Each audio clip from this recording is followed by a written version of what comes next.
Buongiorno a tutti, porgo anch'io il mio saluto a tutti, di benvenuto. Farò una breve introduzione semplicemente per presentare il meeting di oggi, le opportunità che scaturiscono da questo meeting e soprattutto l'ottica strategica con cui noi abbiamo impostato questa giornata e con cui credo voi dobbiate ascoltare e recepire quello che i relatori ci verranno a dire, quindi in termini di strategia di interpretazione e in funzione di una strategia poi di esecuzione della internazionalizzazione, con riferimento particolare al mercato nordamericano. I relatori vi verranno meglio introdotti dal collega che funge da coordinatore e moderatore di questo intervento.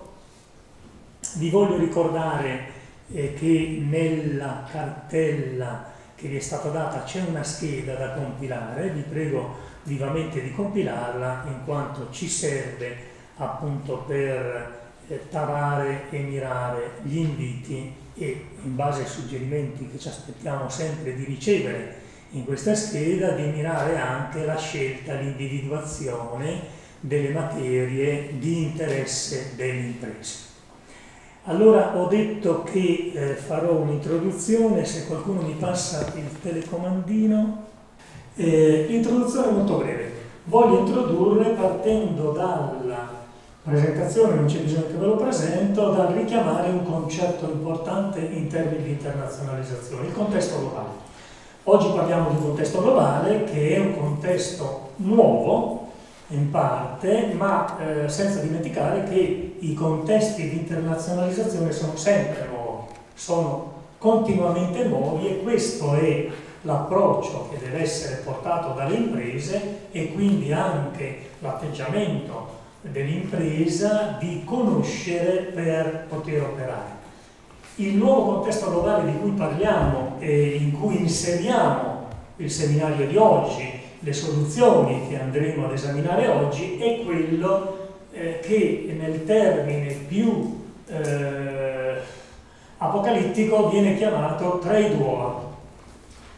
Trade war è una situazione generale in cui abbiamo utilizzato frasi forti, il tutto contro tutti, in cui alcuni comparti territoriali, economici, alcuni stati prendono posizione uno nei confronti dell'altro, ostacolando la internazionalizzazione, l'interscambio economico e facendo questo evidentemente per propri interessi. Gli stati o gli ambiti territoriali che sono in questa contrapposizione sono Stati Uniti, Russia, Cina ed Europa.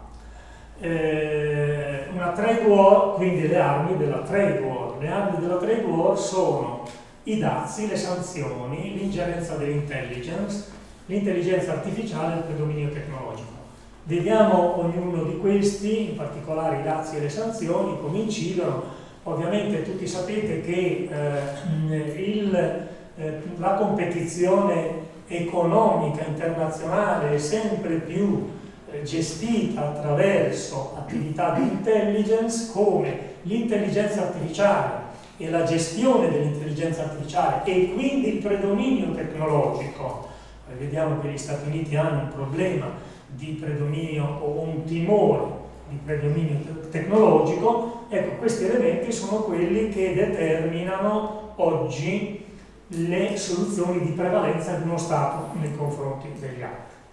I dazi, sapete bene cosa sono imposizioni, vengono chiamate barriere all'ingresso, barriere daziarie. Uno Stato impone il pagamento di un dazio di ingresso a determinati prodotti o a prodotti di una certa provenienza e questo lo fa sia per difendere l'economia interna, perché è una forma di protezionismo, le economie deboli in genere si proteggono in questa maniera, ma anche le economie forti, come è quello statunitense, adotta questo sistema come arma di trade war e a volte anche per finalità interne politiche, politico-economiche, come gestire meglio un deficit o un disavanzo di bilancia commerciale. Saranno efficaci, non saranno efficaci, non lo sappiamo ancora. Certo è che quando Trump impone dei dazi, l'Europa risponde minacciando dei dazi, la Cina impone dazi nella stessa misura, non sappiamo quanta efficacia potranno avere queste armi in funzione di una war, di una trade war. Certamente questi comportamenti però incidono.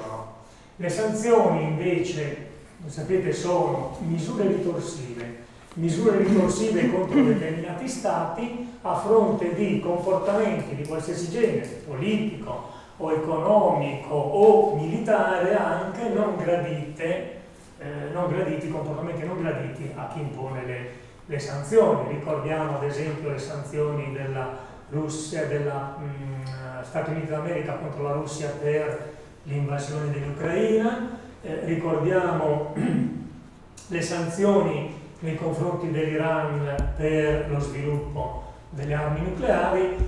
Queste sanzioni comunque hanno una forte incidenza sugli scambi economici, perché da una parte riducono la circolazione delle merci. Noi abbiamo diversi clienti, anche molto importanti, che utilizzano l'alluminio come materia prima principale e con i quali stiamo da tempo ragionando giorno per giorno, perché Trump ogni giorno fa una license number, un provvedimento diverso, e noi stiamo adattando, stiamo studiando per trovare una soluzione per gestire al meglio l'approvvigionamento dell'alluminio.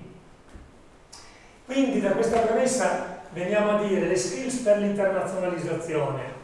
Tutti voi siete operatori internazionali, sapete che per operare occorre avere determinate skills, eccetera. Ma oggi, oltre a tutte quelle passate, ecco i nuovi contesti. Si aggiungono contesti su contesti, scenari che cambiano in continuazione, giorno per giorno, e quindi questo cambiamento, questa mobilità impone anche una mobilità nell'aggiornare continuativamente le skills, le strategie. Quindi a fronte di una trade war la nostra strategia, l'aggiornamento della strategia deve tendere ad acquisire una capacità di superare tutti gli impedimenti di una trade war, quindi saper andare oltre, saper continuare, riuscire a continuare, e nel adottare, acquisire le skills e le strategie idonee per contrastare una situazione di trade war, molto importante è la conoscenza e l'utilizzo, saper utilizzare i benefici, i vantaggi delle convenzioni internazionali e dei trattati internazionali. Oggi vedremo molto in particolare quali sono i vantaggi offerti dal trattato CETA, che unisce l'Europa al Canada e agevola in maniera molto elevata l'ingresso di prodotti, servizi e operazioni commerciali di nazioni europee nel continente canadese, e vedremo che l'importanza non va vista solo in riferimento al Canada, perché poi una volta entrati in Canada in maniera agevolata, il Canada, gli Stati Uniti e il Messico sono uniti da un mercato comune NAFTA che permette di estendere quei benefici.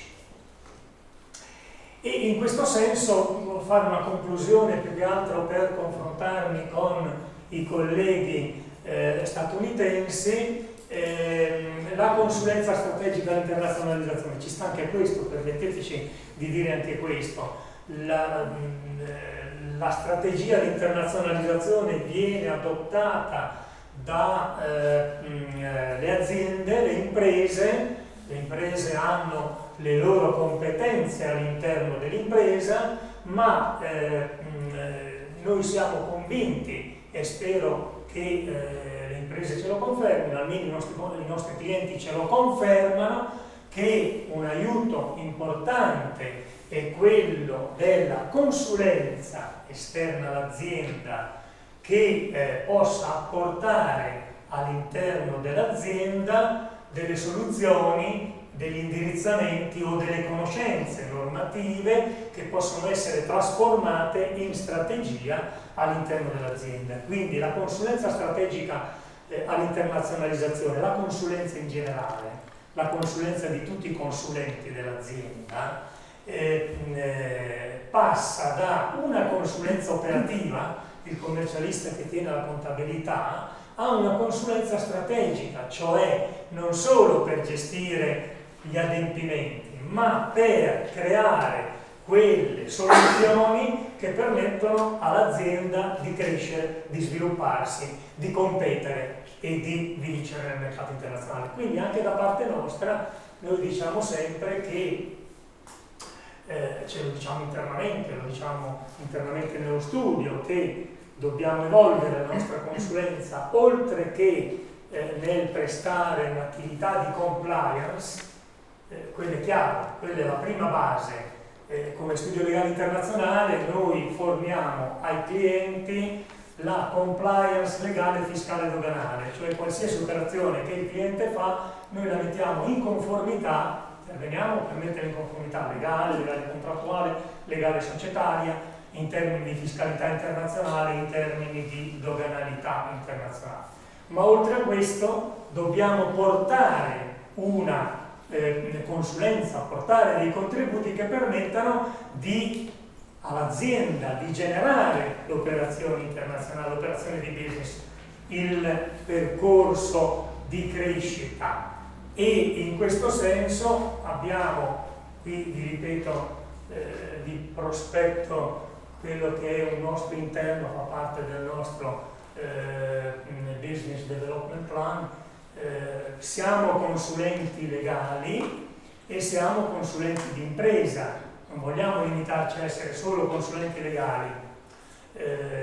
Abbiamo sempre gestito questa funzione. Come consulenti legali siamo tenuti a garantire la conformità legale, fiscale e doganale delle operazioni internazionali dei nostri clienti, ma come consulenti di impresa siamo tenuti a contribuire alla generazione delle operazioni di internazionalizzazione, riducendo o rimuovendo dove possibile gli ostacoli all'internazionalizzazione, quindi apportando anche soluzioni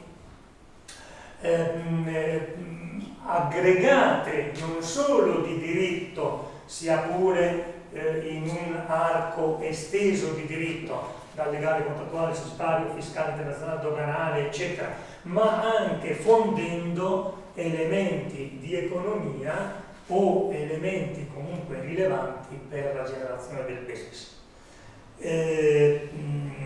Finally, I think our foreign speakers will agree with me when I state that we are legal consultants, but we are business consultants. We are lawyers, but we are business lawyers. You agree? So, as legal consultants, we are obliged to ensure that our clients' international transactions are compliant with international law, tax and customs laws. But, as business consultants, we are committed to assist the client to create solutions for Italian companies especially to do business across borders, softening or removing, when possible, the obstacles to cross-border transaction. And I hope you will offer to us today the best solution in this way. Grazie. Grazie e buongiorno a tutti. Dopo l'introduzione quindi passiamo a trattare gli argomenti effettivi e concreti che compongono il piano dei lavori della giornata. Io avrò la funzione e cercherò ovviamente di moderare il dibattito e le presentazioni mi occuperò di introdurre i relatori facendo ovviamente un excursus di quelle che sono le materie nella cronologia che abbiamo pensato di trattare che è stata pensata proprio per introdurre progressivamente gli argomenti che servono per comprendere come sviluppare una strategia efficace per gestire i mercati nordamericani e quali ovviamente vantaggi strategici può offrire in questo senso il Canada. Al termine di ciascuna presentazione, se l'audience lo vorrà, io potrò anche fare una sintesi in lingua italiana di quello che è stato il contenuto principale della presentazione, ma direi lascerei più che altro a voi questa determinazione, perché siamo consapevoli che gli interventi saranno in lingua inglese e l'audience è preparata per ascoltarli e comprenderli direttamente in lingua inglese. Tuttavia, qualora vi siano concetti non chiari espressi durante la presentazione, sarà piacere da parte mia poter fare una sintesi in italiano per agevolare la comprensione e passare quindi allo stadio successivo della presentazione. A questo punto, se me lo consentite, io passerei comunque direttamente in lingua inglese per introdurvi i relatori e per spiegarvi quello che è il programma che seguiremo. So I will now switch into English just to align everybody before we get started. And the program that we have developed for today is a program that will address on the very beginning the advantages that the free trade agreement CETA or CETA in Italian is offering to European businesses and therefore Italian businesses when considering to do business in Canada and in North America. We have broken down the topics in a way that we will present initially all the advantages that the treaty grants to the European businesses, because we wanted you to have a grasp on the real facilitations that are provided. We will then, and this part will be addressed by Isabella Bertani on my left-hand side. We will then discuss the immigration, business immigration advantages and solutions that the CETA free trade agreement provides in order to facilitate the mobility of your business people and managers in Canada. And we will then give back the stage to Isabella to close the analysis on the doing business in Canada, and she will explain us further insights. She will provide us further insights on how to properly do business in Canada. At that point, we should be ready to break a bit for coffee, and we will then resume the activities and the works. We have the colleague Jonathan Grode, who is not with us obviously here as you can see, but is coming, is just approaching Forlì, and will be with us by the time we get back after the coffee. Jonathan will give us an overview of business immigration in the United States, because then the final presentation of Isabella will be aimed at explaining how businesses, European businesses, can actually use Canada as a port of entry in North America, and therefore as the best gateway to then also do business in other countries in addition to Canada, such as the United States and Mexico. Now, we will not, obviously, and the scope of this seminar is not the one to provide full presentation on the United States and Mexico, but rather the one to explain how Canada is instead the option today to facilitate entry and business in US and Mexico. So US and Mexico will be countries dealt on a secondary level, just to explain the strategy solution that we would like to convey. We will then probably be ready for lunch, and we will break for some lunch and come back with the one-to-one meeting, because as you know, we have given the possibility to each of you to meet with our foreign colleagues and have a direct private chat with them on your business needs. This is the program of today. So, having said this, I will now leave the stage to Isabella, who will introduce the main advantages of the CETA agreement, and therefore guide us through the beginning of the presentation. Do I need the microphone, Yeah. Isabella?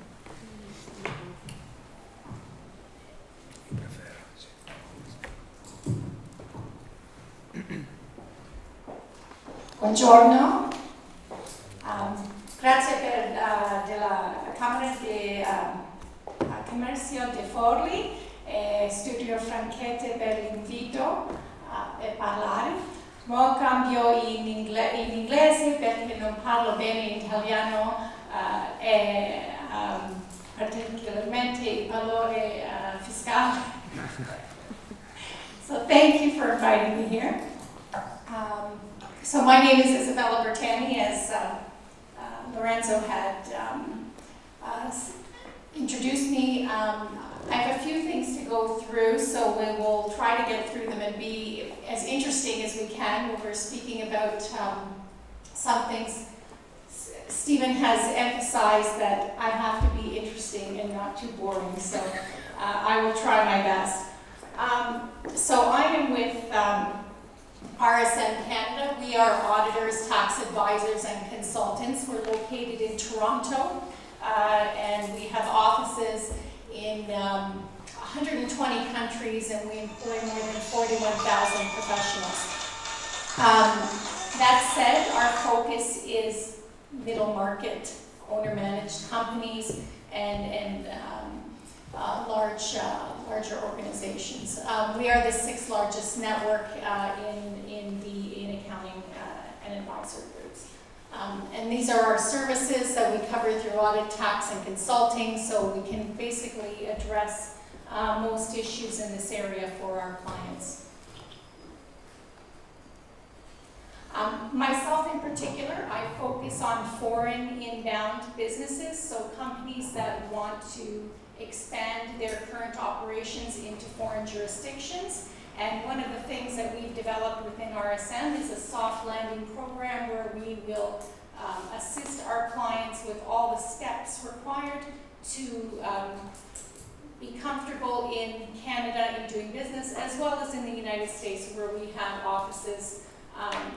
And we've also done a number of introductions through our offices in Mexico as well. So why Canada? With CETA, as Mr. Bacchiardi introduced, there have become a lot of opportunities that have been created.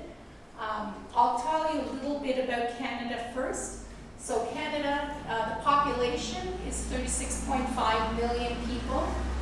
Gross domestic product is $2.1 trillion, and per capita $57,850. These are in Canadian dollars. The export of goods and services, $628 billion, and import, $676 billion. As well, the inbound and outbound stock of foreign direct investment is upwards to $825 billion into Canada and out 1,049 billion. So quite a lot of activity with Canada, and we'll talk later with the Trump administration, we got quite a few calls into Canada about moving into Canada. So some of the business advantages of being in Canada, it's been rated as the easiest place to start a business in the G7 countries per the World Bank. It takes less than 2 days to set up a company and incorporate. There are free trade agreements covering 40 countries, and we're considered to have the most talented workforce, second in the G7 nations. In particular with regards to the number of qualified engineers for development. And the other thing is we are a very diversified country. 1 in 5 Canadians speak more than one of 200 languages throughout. As well, it's one of the strongest financial sectors in the world, and as well as the 5 of our Canadian banks are among the 10 safest in North America, and 2 are in the safest in the top 10 safest in top 20, sorry, safest in the world. Lots of incentives, lower interest rates, and lower labor rates. So a lot of opportunities within Canada. Toronto, where we are, and Ontario in particular, is the 4th largest region in North America, and it comprises 50% of the Ontario economy. Key sectors in advantages of Canada: aerospace, automotive, advanced manufacturing, life sciences, agri-food, film, technology, energy, financial services, mining. Number of others. I listed what I thought would be aligned as well with the number of what we're doing here, but definitely quite broad in terms of the diversity of industry sectors. So Italy and Canada have always had a long standing trade relationship. Italy is Canada's 12th largest export destination and 6th major EU partner destination. It ranks the 8th largest in the world and the 3rd largest in Europe as a source of imports to Canada. Exports to Italy, 2.3 billion Canadian, imports 7.5. So the amount of direct investment in and out of Canada and Italy is quite extensive. We have a good relationship there. I listed out some of the top 10 exports to Italy and imports from Italy, because I thought it was quite interesting. There are some parallels as well, but from Italy we're seeing from the north, boilers, machinery, mechanical, beverage, vehicles, pharmaceutical, and whereas Canada's exporting pharmaceutical products, cereals, minerals, so aligned with what each country is doing.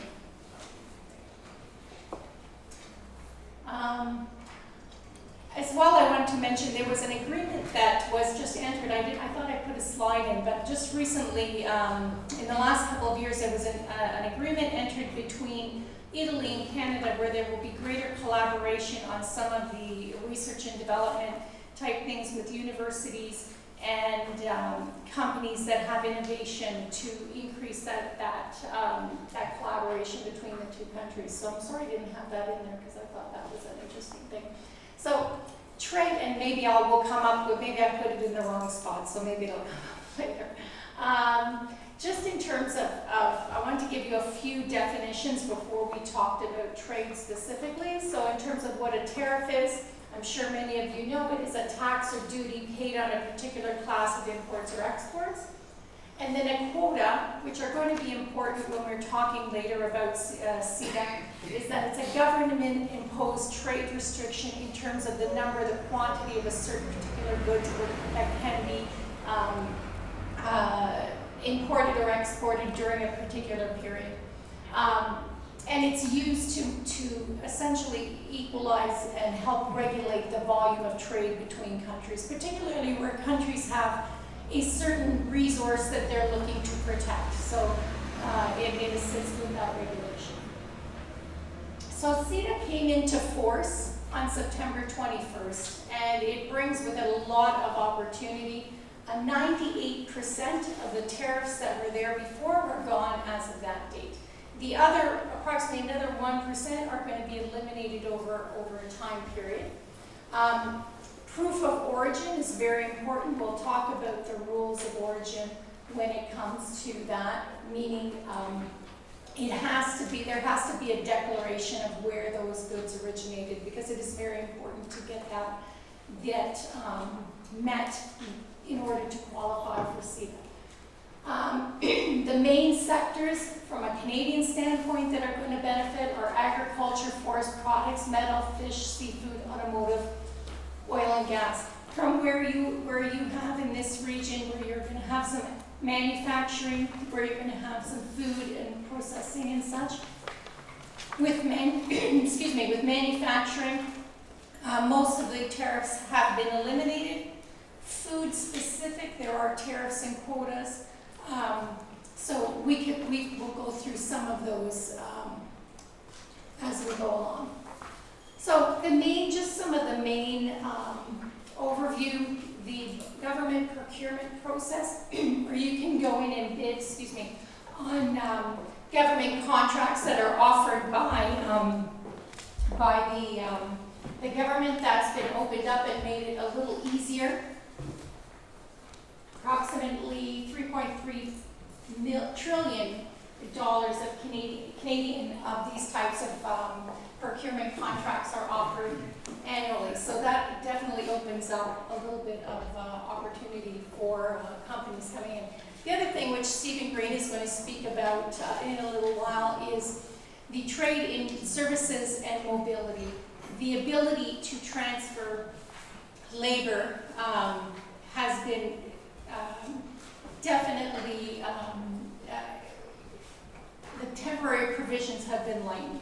So I will stop there because that's definitely Stephen's area and I don't want to get into that. Customs and trade facilitation, much easier of information to be provided to importers and exporters. They're still working on that, but there are systems that are being put in place to address complaints and that sort of thing. Regulatory practices in terms of governing that this is going to be met, so ensuring that rules of origin are met, as well as there is protection for particular industries, pharmaceutical, to make patents protected and such. The other thing which is key, geographical indicators. So one of the things, particularly with Europe, in terms of why other trade agreements they felt didn't work, was the protection of these geographical indicators, trademarks. So for example, Parmigiano Reggiano, using that terminology, Canada has the same thing with French brie, I think, and Canadian cheddar, certain calling something a certain name. Champagne might be another one in France.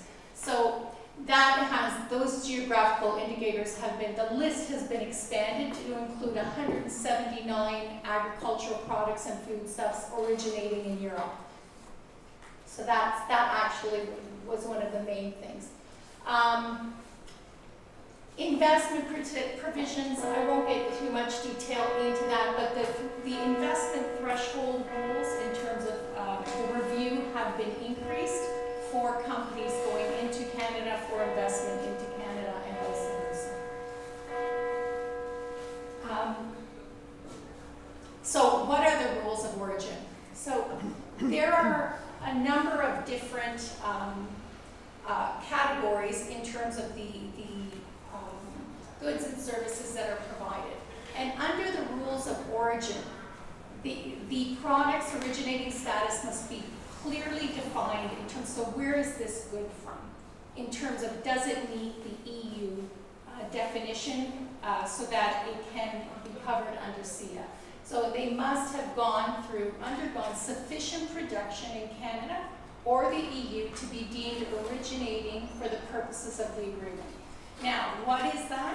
It really depends on what you're talking about. Automotive, for example, will be different from something else. And there are guides that you would go through in the agreement to make sure that what you are importing or exporting meets those qualifications. So it's, as I mentioned, the annex listing. The other thing is there are certain goods or products that they will allow, that are protected, but they will allow a quota. So they may not meet the rules of origin, so they may not have the percentage required, but they will allow a certain percentage. I'll talk about them later. So here we go. We are later now. With the next slide. So things that are really covered under the quotas are things that are going to be 100%. So for example, meat. You can't have half a cow made somewhere and you know, another half somewhere else. So pork, beef, they're duty free, but they're quota limited, and you have to apply for these quotas. Cheese is another one. The cheese and dairy is something that held up the CETA agreement in terms of why it took so long to release. It was supposed to originally have provisional application in June, and they had to extend it to September. The reason for that was that there was quite a dispute and discussion with the dairy farmers of Canada and in terms of how much quotas were going to be released. The other thing is fish and seafood, so 96% tariff-free, the rest over 3 to 7 years, but again, covered under quota. Textiles and apparel is another one. That's another interesting area because you could be a shirt manufacturer in Italy where you are cutting and sewing your shirt here in Italy, but you've bought the fabric from somewhere else. So how do you define that you've met the rules of origin? So those are why those types of industries will have quota under those things. Automotive is another one. So agriculture and agri-food exporters, there's a number of things that are covered, as I said, that are trade restrictive. Most of the tariffs have been eliminated, except for a few of them, and then others are phased out, but also quota limited. So I've listed a few on here. This presentation I'm going to have Lorenzo distribute as well for you. Again, beef, pork, bison, sweet corn, all of it, quotas established, but phased tariff rates phase in. So dairy, I was talking about dairy earlier. What they ended up doing was that they put in, the compromise was that they put in a certain number of quotas, which the actual application to apply for those quotas was in October for 2018. What they then did was provided some incentive programs, and I'll talk later about incentive programs because Canada, one thing about Canada is it does have a vast number of incentives if you establish a facility within Canada. There are a number of incentives and grants that you can apply for while you're there. And this is a lot of information. You know, when you're typing it, you don't think it is, but then when you're up down here looking at it, you realize it is quite a lot to take in. But the way that they've broken down the quotas under the dairy are 30% allocated to small or medium-sized businesses, another 30% to small or medium-sized distributors and retailers, 20% to large manufacturers, and 20% to large distributors. So they were hoping, the Canadian dairy farmers were hoping for a 50-50 allocation, but this was the compromise. The other thing is, again, as I mentioned, the offset was 2 programs aimed to help cheesemakers, dairy farmers deal with CETA. In Canada, to sell cheese, you have to have one of these quotas. You can't just be manufacturing the cheese and selling it and such. So that's why it was important. So automotive, is anybody here in the automotive sector or automotive parts? No. So this was, again, another, it's something that's holding up NAFTA quite a bit because just in terms of rules of origin and such. But how it was, in terms of the percentage of vehicle that should be made in each country. So within Canada and the EU, what they decided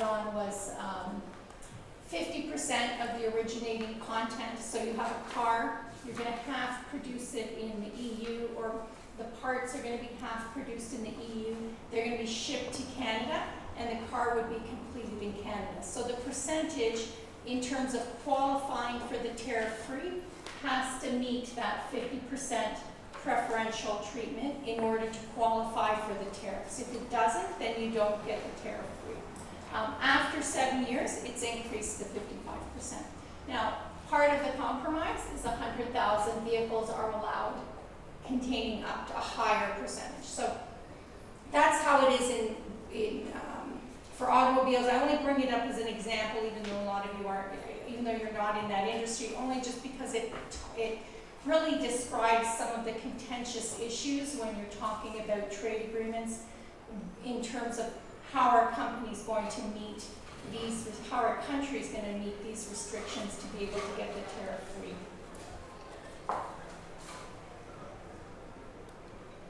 And the final thing was, we mentioned it before, was the procurement rules.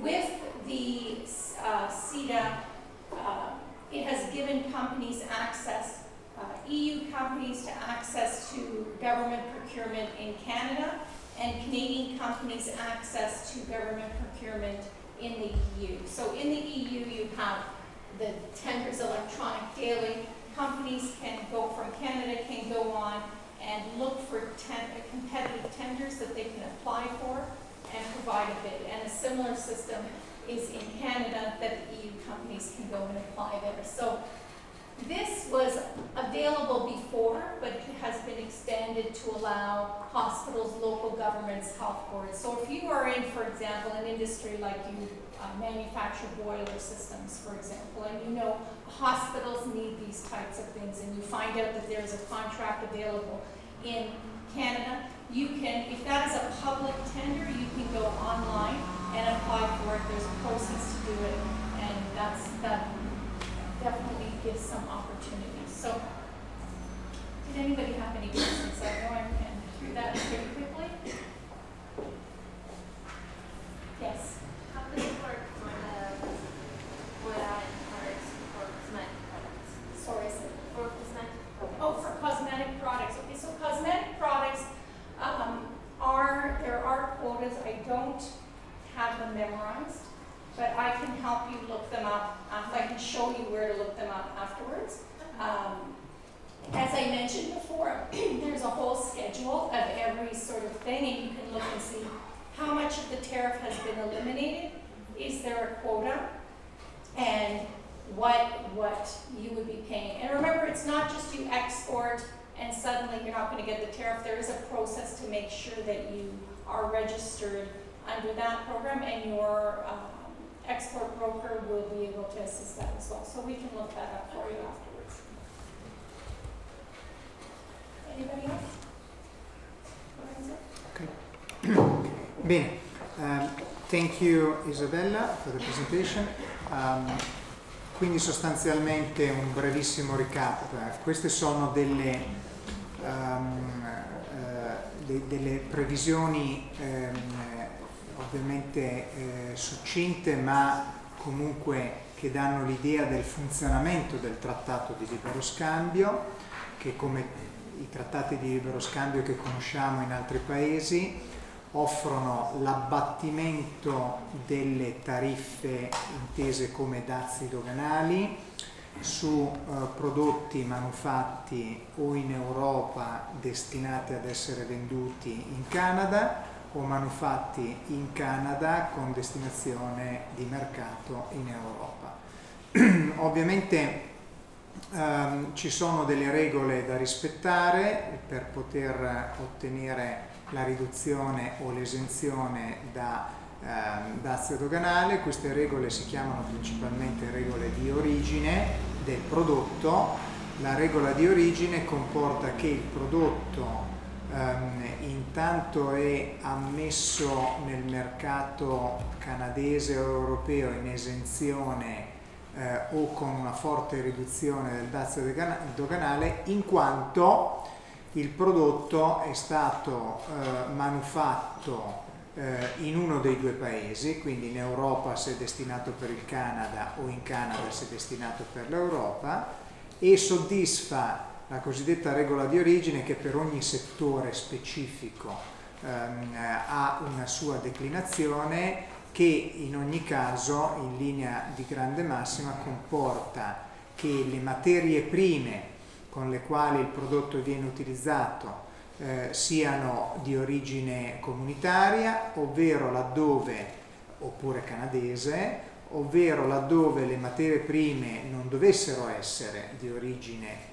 comunitaria o canadese, comunque una lavorazione cosiddetta sufficiente, alcune volte significativa, venga svolta all'interno o del territorio europeo per destinazione in Canada o in Canada per destinazione nel territorio europeo. Quindi ci deve essere un requisito che viene soddisfatto di volta in volta, previsto anche questo dal trattato, che consente di considerare il bene di origine, nel senso che è stato sviluppato in modo originario nel paese in cui in uno dei due paesi che ha sottoscritto il trattato. Quindi lato Unione Europea noi abbiamo la comunità e lato Canada il Canada. Quindi ci deve essere la soddisfazione di questo requisito per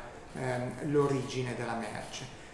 Ci ha riferito che alcuni prodotti ovviamente sono assoggettati anche a quote, quindi le quote sono in effetti dei valori massimi di importazione o esportazione dei prodotti che possono essere ammessi in esenzione o in agevolazione con tariffe agevolate, e di volta in volta, in base ai settori industriali nei quali operate e la merceologia specifica, occorre valutare con precisione le regole d'origine che sono riportate con un elevato grado di dettaglio negli allegati del trattato di libero scambio.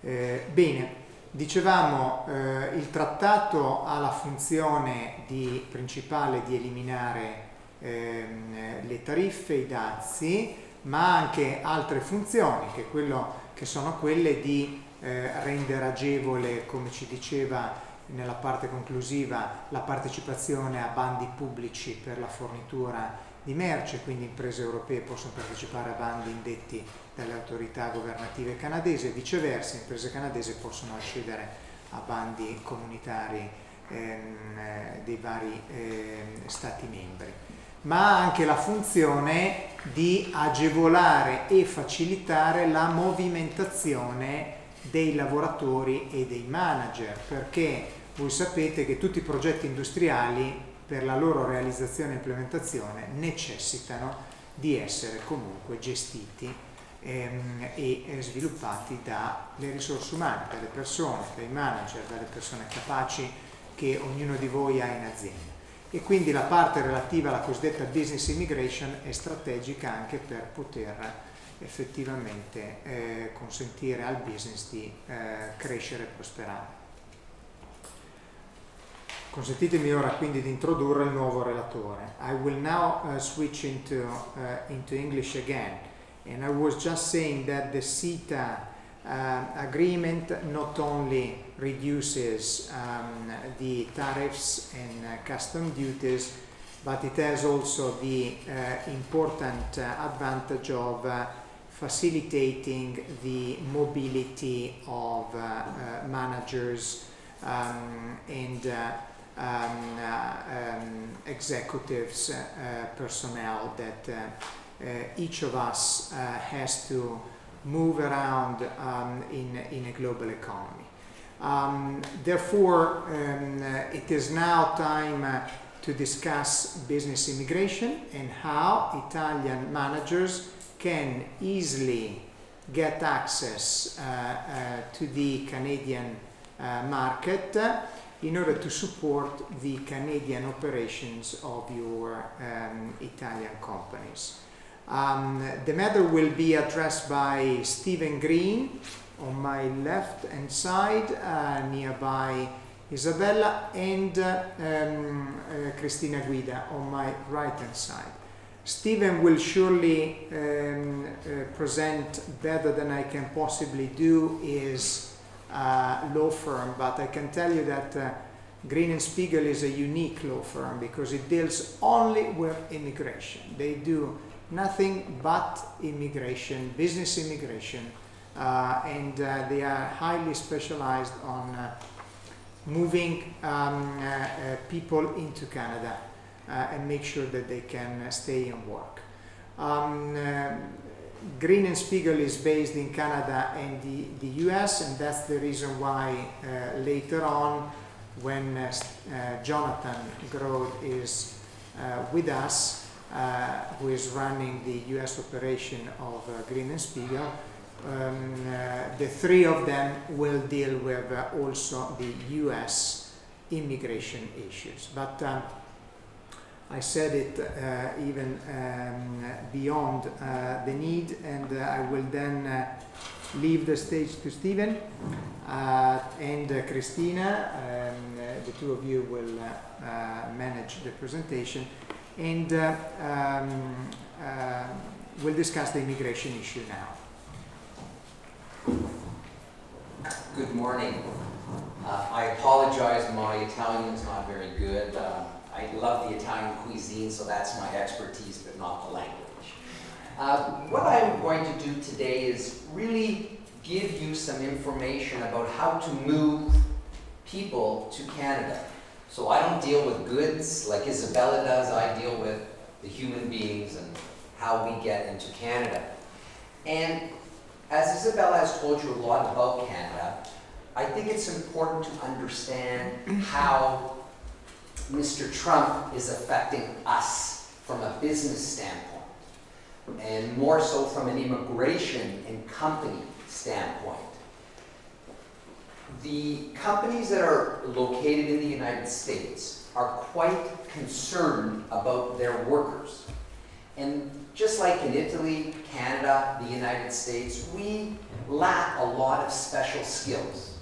So in the past, in the United States, they brought people in on special visas, these things called H's. But the US government now is making people very nervous. They don't know about immigration policy. Mr. Trump wants to build a wall. Everything is only the Americans should be allowed to work.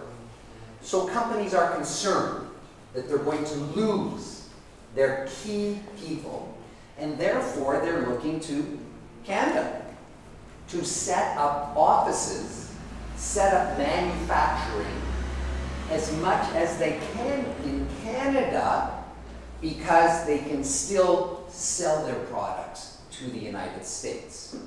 So recently I moved a company specializing in computers, IT. We moved 1,000 workers to Toronto because those workers had told the employer, we're going to go back to India, we're going to go back to Europe because we don't know what Trump is going to do to our families. So it's a very different environment now in Canada. And the Canadian government recognizes this. And therefore, we have made our immigration policies, unlike so many other parts of the world, very facilitative. We want people to come in. We want to hear what problems do businesses normally have when they want to bring workers. For example, I don't know how long in Italy it takes to get a work permit, but you can get a work permit in Canada sometimes in 1 day. So companies are saying, wow, I can really respond quickly. And that's what it's about. So our Prime Minister, the guy with long hair, he's doing a lot of that. So today I'm going to go through a big list of things.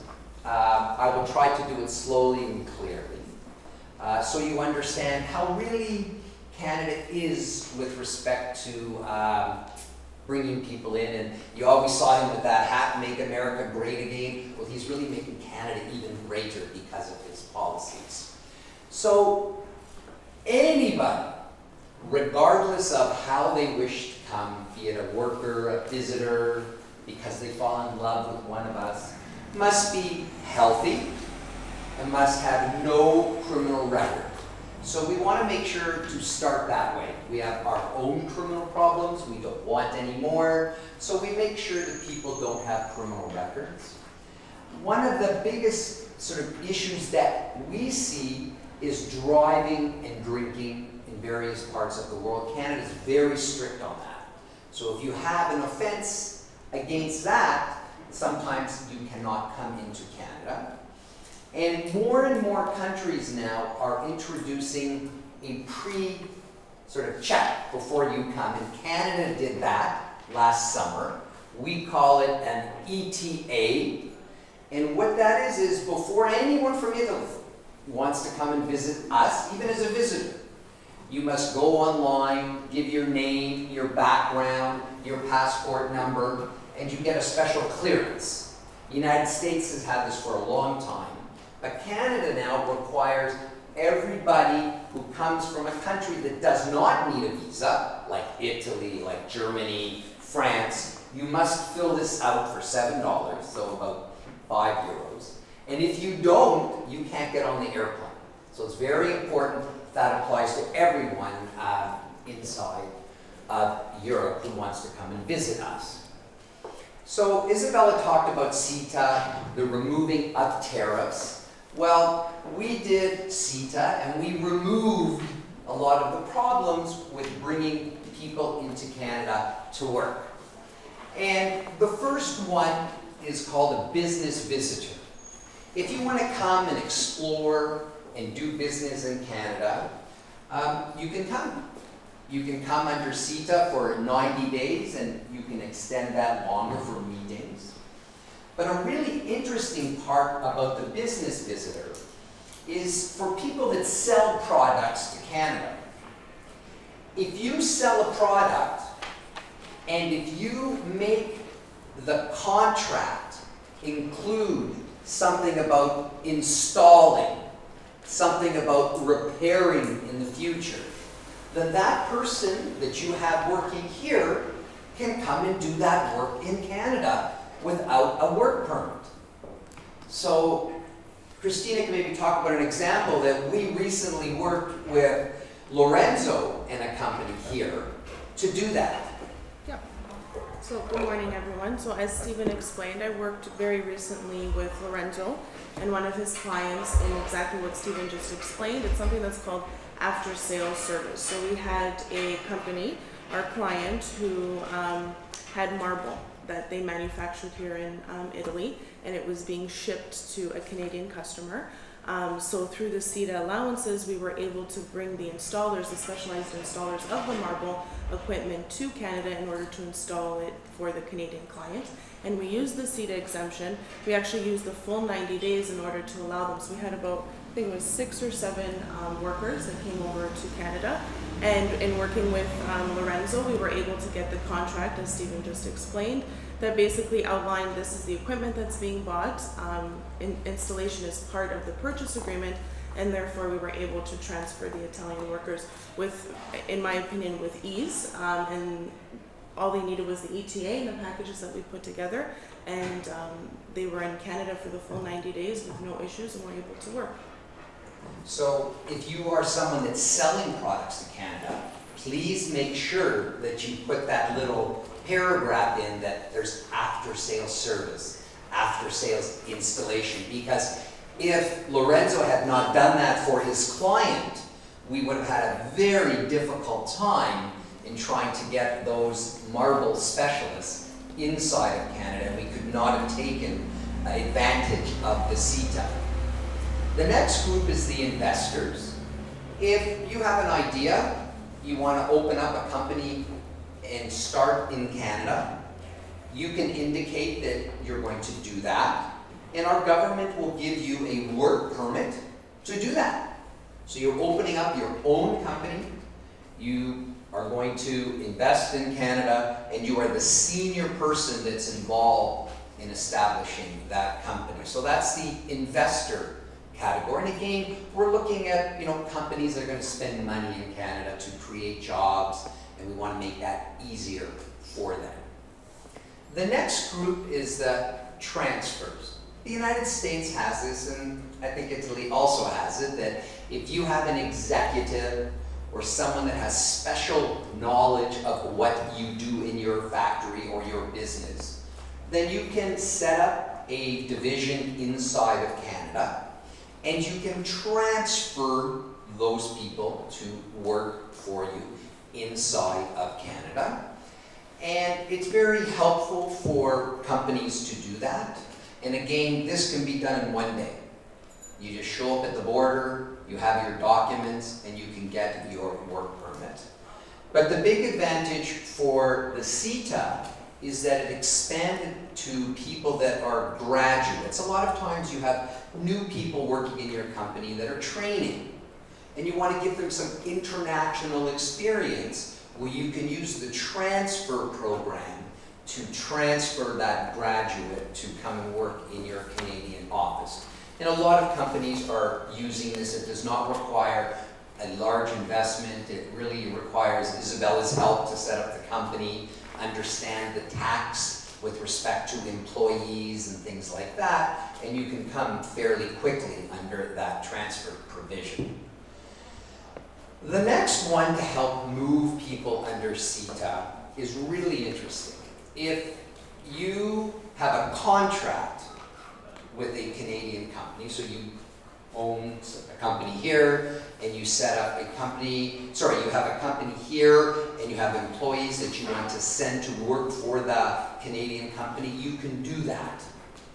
So if I had a service company where I provide engineers to building, I can send my engineers to Canada if I have a contract with my Italian company. Very, very helpful. And it further extends to individuals. So if you have your own consulting company here as an engineer, you're a single person, single company, and you're a specialist in food processing, you can sign a contract with a Canadian company and come in under CETA. Very easy.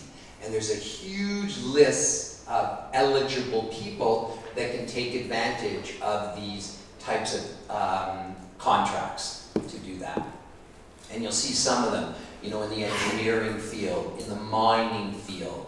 And it just goes on and on with financial services. If you are a specialist, an economist here, for example, you can sign an agreement with a bank in Canada, you can come and work.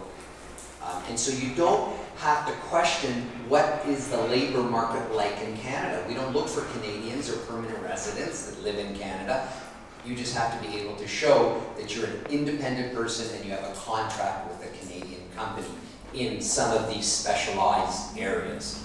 So it's quite helpful, the CETA.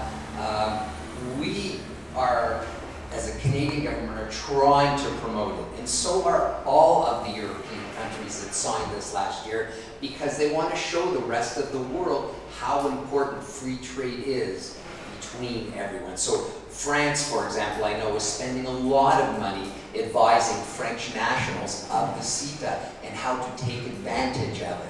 And we as Canadians are also doing the same thing. So that's the CETA and the special provisions. But if you can't fall into CETA, for example, you aren't going to set up a company in Canada, then you have to look at other options. And again, just as a regular Italian national, you can come for meetings to Canada, just like when I came here, I said I was coming for a meeting, and the Schengen visa officer let me in. We have pretty much the same rules between Italy and Canada if you want to come, but you can't earn money as a business visitor in Canada. And that's just, you know, some of the ideas of what business visitors can do. And again, you'll see that under business visitor made, the second last dot, after sales service. So again, it's important that if you're selling something to Canada, you put that little paragraph in, but it's more restrictive than CETA. We could not have done the installers to do marble under the regular because it's more restrictive. It doesn't allow real hammering and fitting. We want to hire Canadians to do that. So you have, as you see, we try to find the best way for you to enter. Intercompany transfer, again, very similar to CETA, but the difference here is that there's no trainees allowed. So if you hire a recent graduate, you want to send them to Canada for training in your company, you're not allowed to do it under the regular transfer situations. And these work permits are for a long time.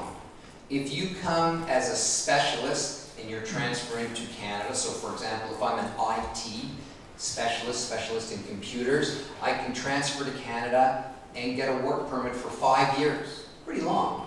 And if I am a manager, I can get a work permit for 7 years. So it's very long, and you see us compared to the United States, we have a stable system. And people are saying, and businesses are saying, we understand the immigration system, it's clear, and we will therefore use it to send our people. A really interesting program is Canada is the second largest country in the world. We promote French and English, even though in Toronto we have the second largest Italian population living outside of Rome. Huge Italian population in Toronto. The government wants more French-speaking people to come, and they're promoting that. And the way it works is that if you can speak French, and someone in Canada wants to give you a skilled job, you can come in 2 to 3 weeks. So all you need is a letter from me saying you can speak French, you can come and work. And French doesn't even have to be part of the job requirement. They just want you to be able to speak at home and talk to people on the street in French.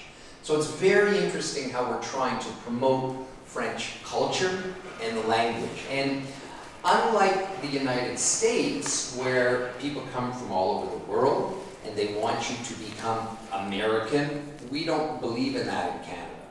We want you to come and teach us about your culture. Teach us how things are done. So for example, as I said, in Toronto, very large Italian community, and you can go to various areas and all you hear is Italian. You would not think you were in an English-speaking country. We have 5 Chinatowns, Portuguese town, Greek town, and the street signs are written in Greek, Portuguese. I mean, it's amazing to see, and this is one of the ways where we're trying to promote French language in Canada. Sorry. Yep. Is this just for European workers? No, anyone that can speak French. So I hired a lady who is a Turkish national, but she went to school in Switzerland, speaks fluent French. She got a work permit to work for me as an assistant in 4 weeks. It's amazing because normally we have to test the Canadian labor market to see, are there any assistants in Canada that could work for Stephen? Nope. All she needed was a letter from me, come, and if you can speak French, you're in. And the work permit is good for up to 3 years, and then we'll talk a little later about how you can get to stay forever if you like us. Other programs, if you work with a multinational company and you have a program of sending people all over the world to work, then you can do the same thing to Canada. So for example, if you work for Ford Motor Car Company or Renault, and Renault sends people to Zimbabwe, they send people to Europe, they send people to Canada, we can do the opposite and we invite people that way. So you show that your company does those types of things. LMIA, Labor Market Impact Assessment, that's the hardest way to get someone to Canada. So when you don't qualify for CETA, you can't speak French, you can't come as a business visitor, then we have to test the labor market. So if you were to open up a company in Canada, and that person that you wanted to hire was working outside of Canada, and they didn't fall into CETA, they didn't fall into any of the special categories we were talking about, then you would have to test to see if there are any Canadians. And it's very strict. You have to advertise for a month. You have to tell the Canadian government, well, if you bring in this worker, how will it benefit Canada? How will you grow employment? Those types of things. And I think it's a good idea, because if there are Canadians, we should hire Canadians first, and then if not, then of course bring in these skilled workers. So it's a much harder process. I try to do it as little as I can, because of all the work involved. Stephen, if I could just Yep. add to that. So the Italian workers that we brought in as the installers, had there not been the provision in the contract to say that installation was part of the purchase agreement, then we would have had to go through what Stephen just discussed, the labor market assessment, to essentially say that there were no Canadians or permanent residents that had that particular skill set to install the intricacies of the marble. So as Stephen said, it's a much more difficult application if we'd have to go through the LMIA route. So when we're working with clients and they're saying, okay, these are the particular needs that we have, we usually advise clients if they can change the purchase agreements, if we can find other ways other than the LMIA, then we'll try to work with that. If not, then the LMIA ends up being the only route. And what about the cost? How much did it cost the government? Yes, so Every that's government likes to charge money. So, so what do that's the second. So in addition to the 4 weeks of processing, there's also 6 to 8 weeks, 4 weeks of advertising, there's also 6 to 8 weeks of processing by the government, and it's $1,000 per worker.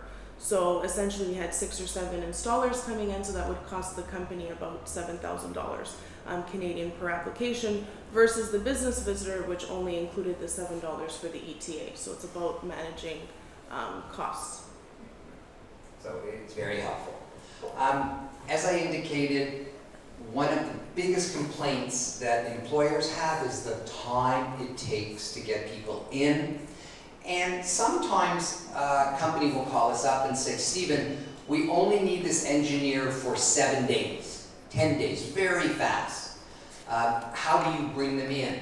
Well, prior to this special program I was talking about, we'd have to do what Christina was talking about. Spend $1,000, show there's no Canadians available, advertise. So you're talking about 3 months' work, and the person was only coming in for 7 days. So the government recognized that, listened to employers, and created a special program called Global Skills. So we want to bring people that have special skills globally into Canada. So if there is a worker outside of Canada that is highly educated, highly skilled, we can bring them into Canada for 30 days or 15 days twice a year. So now that engineer can come in no problem. And again, you don't have to pay the $1,000 that Christina was talking about. They just come in as a visitor with permission to work, helping Canadian companies in a fast, efficient way. Because if we didn't have this new global program, Global Skills, it would take that company 3 months to bring the person in for 7 days. Now under this program, if they do the ETA Christina talked about, they can come tomorrow. So you can see how we're competing very hard to try to get all the workers and skilled people to come to Canada to help our companies out. And then Canada looked around the world and saw what India had done about IT workers. India's really become a special place for IT workers. They looked at Israel, where Israel's a big area for IT workers, and they said, we want to become like that in Canada because the cost of labor is very expensive. We don't manufacture in Canada pretty much any more things that are, we would never make these chairs, too expensive. We pay employees too much money. So they said, but we don't mind paying for IT. So we've become an artificial intelligence center, digital media center, just like Silicon Valley. And our universities have changed a lot of their perspectives on they call it STEM area, science, technology, engineering, and math. And therefore, the government wanted to do the same thing. So if you have a company and you want to hire people in any one of these 11 occupations, you do need to pay that $1,000, but you don't have to advertise anymore. So again, very fast. And this work permit can be issued in 10 days. So we're trying to do it quickly. And again, it's related to the engineering areas, the STEM areas, that type of stuff. And then if you do bring someone in that list, you have to give an example of how you're going to help your company, things like that, which again is reasonable in my opinion. Maybe Christine can talk about who's included, what is a dependent, who gets to come? Like, if I come on a work permit, do I get to bring my mother, my mother-in-law? Who can come with me? So as Stephen was explaining, so depending on, well, your spouses, so your children and your spouse, whether you're in a same-sex relationship, common law, or married, you're able to come if you're coming to Canada for 6 months or longer as a worker. So if you're coming through the intercompany transfer and your project in Canada is for 2 years, then your spouse is able to come with you, and they will be eligible for an open work permit, meaning they can work anywhere in Canada for the 2 years that you're temporarily transferred here. And then your children can get study permits, so they can study while they're in Canada. The other benefit of this, and that we had mentioned before, when you get a work permit, you're eligible for healthcare, the same as me and Stephen would be. So once you've established your residence in Canada for 3 months, then you're able to go to the local healthcare office and you can get a health card like the rest of us. So for the duration of your stay in Canada, you and your whole family will be covered by what we call OHIP. Now, who is eligible for the work permits and the study permits is your immediate family, so it's only spouses and children. Your parents, unfortunately, are not able to come. They'd have to come as visitors for the duration of your stay. But what you have to remember is the idea is that you're here in Canada for a temporary period of time. So your parents can come 6 months at a time. Most Italian citizens will stamp you in for 6 months, and you can ask for an in-Canada extension. So as you can see, again, to encourage skilled people to come, we recognize that homes have, the husband, the wife, the same partner, that both work. So we give the whole family a work permit. The children get to go to school for free if it's public school. We can't pay for medicine in Canada, it's against the law. So when you come to Canada after 90 days, you have the same health care as me. So we're trying our best. We want skilled workers. Our population, as Isabella said, is about 36 million. We watch a little too much TV. We aren't having enough babies, so that's why we want all these workers to come. And again, there's just a little chart that you can look at later that sort of helps you decide, do I need a work permit? How do I get to come? What's the best way? And Lorenzo will go ahead and send that later. But if you fall in love with our country and you'd like to stay longer, we have a pathway to immigration. And it's really interesting. The Canadian government recognizes probably the best applicants to become immigrants in Canada are ones that have worked in Canada before and students. Our student population has gone like this. The United States has gone like this. Canada, our universities are all owned by the government. We don't have private universities. So when people come to me for a job, I don't really look at the university they went to because they're all the same standard. So no private universities. And then, in India, for example, student visas, last Thursday they got 4,100 applications, if you can imagine. So it's just been amazing. So we've said, for all these people that want to study and work, we're going to give them a way or a pathway for immigration. And again, it's built mostly on, do you have Canadian work experience? Are you a skilled trade? And do you have a part of Canada, one of the governments saying they like you? Because we also have the ability to encourage people to move to different parts in Canada to help with our skill shortage. And our immigration programs are taking 6 months. 80% of all of our cases are finished in 6 months. So you can imagine when you look at the US system where it's 8-9 years, we're 6 months. And again, that's why we're able to go ahead and get such a large group of people. Once you become an immigrant, like an American green card, you can be away from Canada in every 5 years, 3. So we're very lenient on what's the residency requirement. So I come, I say, oh, I've got a big Italian company here, I have to spend a lot of time in Italy. So we say no problem. In 5 years you can spend 3 anywhere you want. So it's very liberal as far as that. Citizenship, really interesting story. Prior to 1977, you could not have more than one passport in Canada, and that was the Canadian passport. But in the 60s, the largest group of immigrants coming were from Italy. And what the politicians found was that they weren't allowed to vote. And there was no way that an Italian national was going to give up their Italian citizenship to get their Canadian citizenship. So it took them 17 years to change the law, which was based on Italian nationality wanting to have them vote. So in 1977, on February the 14th, Valentine's Day, we changed the law that you can have as many passports as you want. So now I can have Italian, I can have whatever I would like, and it's interesting because probably the largest group of dual nationals are Italians and Canadians, because we have so many in Canada. And I think that's it for me. I hope I was able to give you a general overview, and I guess Lorenzo, we're good. Yep. Thank you, Steven. Se volete allora faccio un brevissimo recap, diversamente andiamo avanti, come desiderate.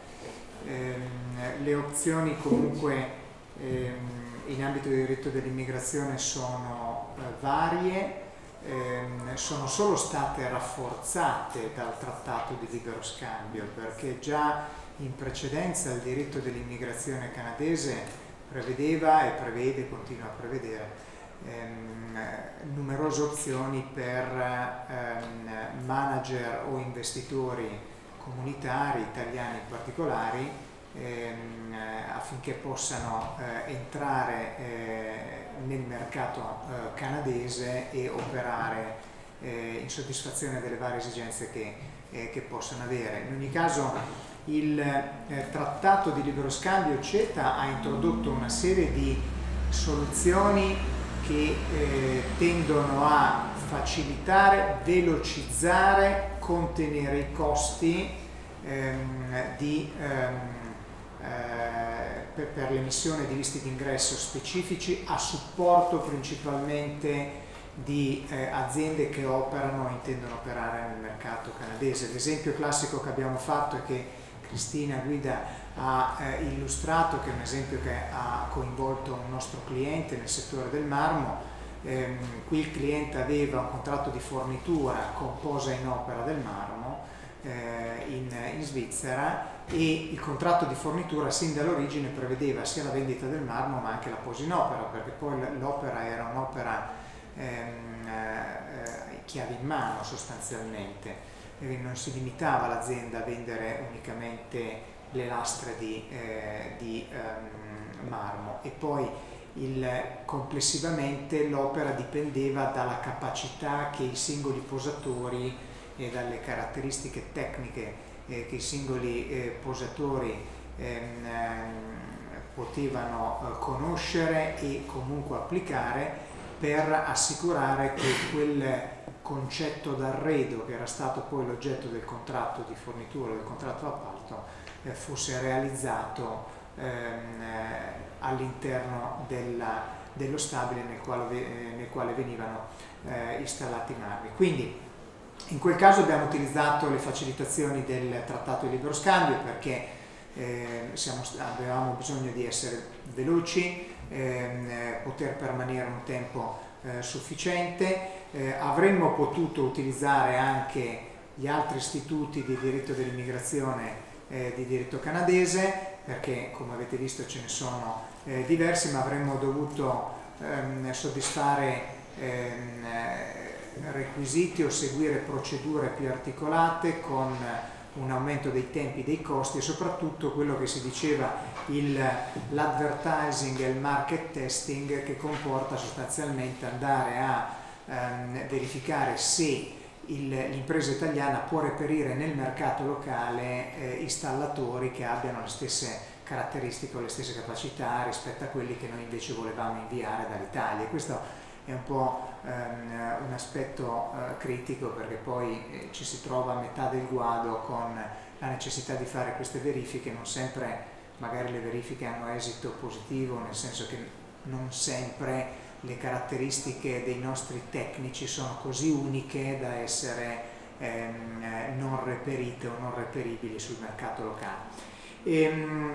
Siamo andati avanti dicendo che ovviamente oltre a queste previsioni specifiche ci sono altre norme che consentono l'ingresso di personale altamente specializzato, personale che ha competenze nel settore dell'high tech. In queste situazioni ovviamente, se la permanenza nel territorio canadese supera i 6 mesi, abbiamo la possibilità di utilizzare norme che consentono di portare la famiglia al seguito e di regolarizzare la famiglia in territorio canadese. Da ultimo, la regolarità dell'ingresso e dell'attività all'interno del territorio, sia per il lavoratore che per la famiglia al seguito, consente di accedere all'assistenza medico-sanitaria, che ovviamente è un aspetto estremamente importante per chi opera e lavora all'estero.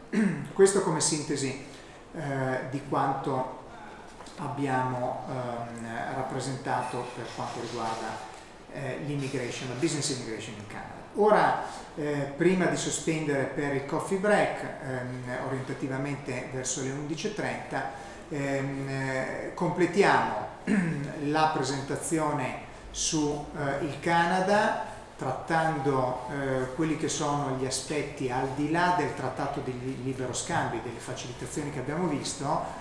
Proviamo a capire quali sono i requisiti da un lato e i vantaggi dall'altro di gestire un'attività imprenditoriale all'interno del mercato canadese.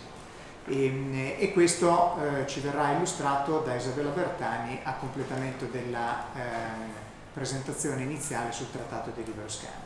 I will therefore now switch into English to give you again, Isabella, the stage so that we can complete the second presentation on doing business in Canada. So we have another presentation to go up. Yeah, sorry. We put Lorenzo in charge and he's not on the ball today. My fault. There we go. So we're going to talk about, now that you've, there we go.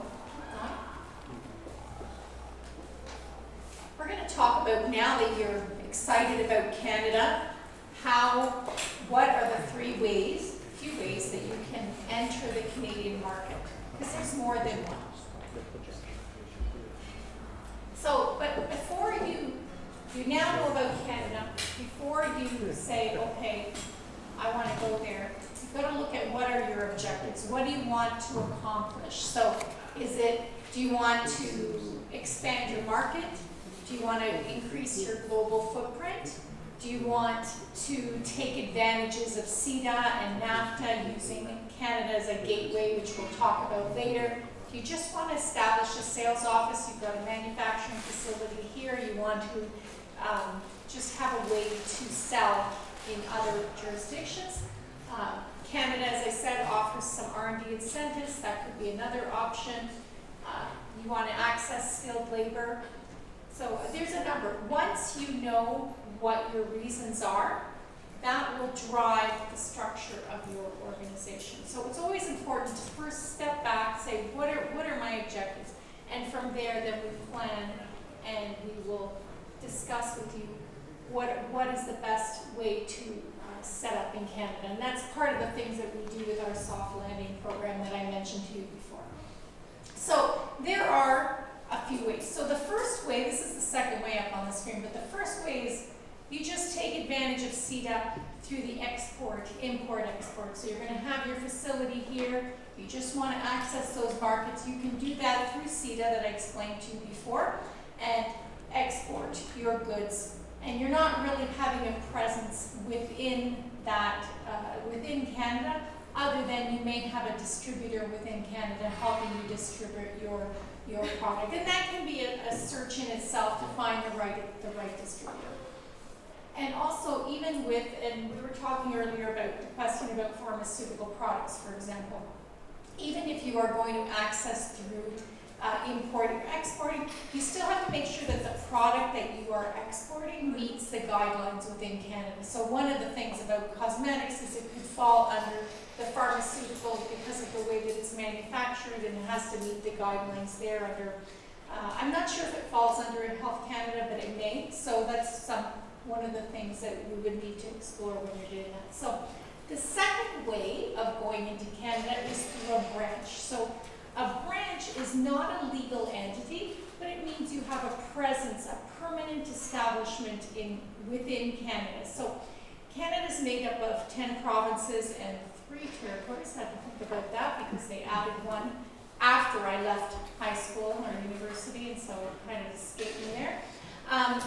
So each one of those jurisdictions has a different definition of what a permanent establishment is. But for the most part, if you're going to have employees there, you're going to have a permanent establishment. So you basically want an office, you want to have employees, but you're not really ready to have an entity. And for the most part, the companies I deal with go through the third option, which is a subsidiary. So the branch is really something you want to test the market, you want to have a couple of people there, you want to see how it works before you really start hiring a lot of people. So it is an extension of your parent company within your company that you've got here in Italy. It's not a separate legal entity, yet you are still responsible for meeting the obligations of filing tax returns, because you would be taxed on what is earned in that jurisdiction. You may not pay tax because there may be treaty exemptions, but there's still filing obligations that you might have to meet. I mentioned before permanent establishment, so it's a fixed place of business through which the business of the non-resident is wholly or partly carried on. Examples that would meet those rules would be a place of management, an office of factories, but once you have employees, you essentially have a branch establishment, and therefore the obligations associated. There's tax. The tax rate for a branch is 5 to 15% higher than if you had a subsidiary, which I'll talk about in a minute. So it's basically the tax rate within Canada plus a 5 to 15% branch tax. The reason for that is they want people to come here and set up, establish, hire people. They don't want really people to come in and try it out and leave. There is applications that have to be met. So one of them is you have to apply through Investment Canada Act. There's a 6 to 8 week process. Then as well, depending on the industry that you are in, so if you are in something that is overseen by Health Canada, or for example, if you are in media and telecommunications that has a regulatory body that oversees it, or you are in a very competitive industry, there may be certain other things that need to be reviewed before they will say, okay, you can come in. So if you hear about in the news, this company, one company is trying to take over another, and the government came in and denied that takeover, it's because of these governing bodies that are looking into that. So the third way, and this is the one that I see most often, aside from the exporting, because companies do a lot of the import exporting, is setting up a subsidiary. So a subsidiary is a separate legal entity. There's an option of federal or provincial incorporation, which I'll talk about in a minute. It's good because the assets of the parent are protected. So you are creating a company that is only, the liability is only held within that company. Now, a corporation is taxed on its worldwide income because you are going to be a Canadian entity. But any losses, if you don't make losses, you can't share those with your parent company, so you can't offset. The tax rates in Canada, as I mentioned, range 26.5% to 31%. Ontario is 26.5% for a non-manufacturing entity. If you have manufacturing, you qualify for that, it's 25%. There's director requirements under both provincial and federal, which I'll talk about in a minute. You also need to file a notice under Investment Canada. It still takes the same process, really, but they will allow you to do business pretty much right away as opposed to waiting for that application. So director requirements for a subsidiary. So when I say director requirements, I'm not talking about shareholders. So you have the shareholders that own the company, but then what they need, and that'll be you who are here, but then they will need someone who will act as a director, who will take responsibility essentially for the company to be assigned. And they have to be a Canadian resident director in certain jurisdictions, and that has to meet, the definition has to be within the rules of the Immigration Act. So it can't just be someone who's living there for a short period of time. So under federal incorporation, so with federal incorporation, you are covered across Canada, but in order to do this, at least 25% of those directors have to be Canadian resident. If there's less than 4, at least 1 has to be a Canadian director. With federal incorporation, you can operate in any province because the name will be cleared.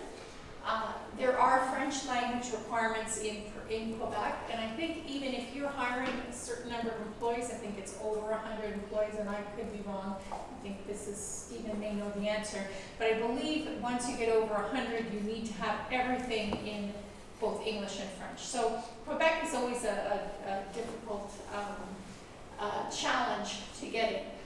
The other thing is with federal, you also need to have a notice when you are operating in each province, but the name has been cleared, and there's not an approval process. Now, provincial, on the other hand, whether you need a director or not is dependent on the province. So Ontario requires a director, Canadian resident director, and it's the same rules as federal. 25% with at least 1 if it's less than 4. But there are provinces like British Columbia, Nova Scotia, New Brunswick, others that have no resident director requirements. And what you would do is you would incorporate in one of those provinces and then file a notice to operate in Ontario, if that's where you want to be. That said, it may not be the right choice for you, because if you have a brand, for example, we passed on the way, I can't remember, Lorenzo, the name of that fitness Techno Gym? Techno Gym. So let's say you're Techno Gym, and the brand of Techno Gym is important to you.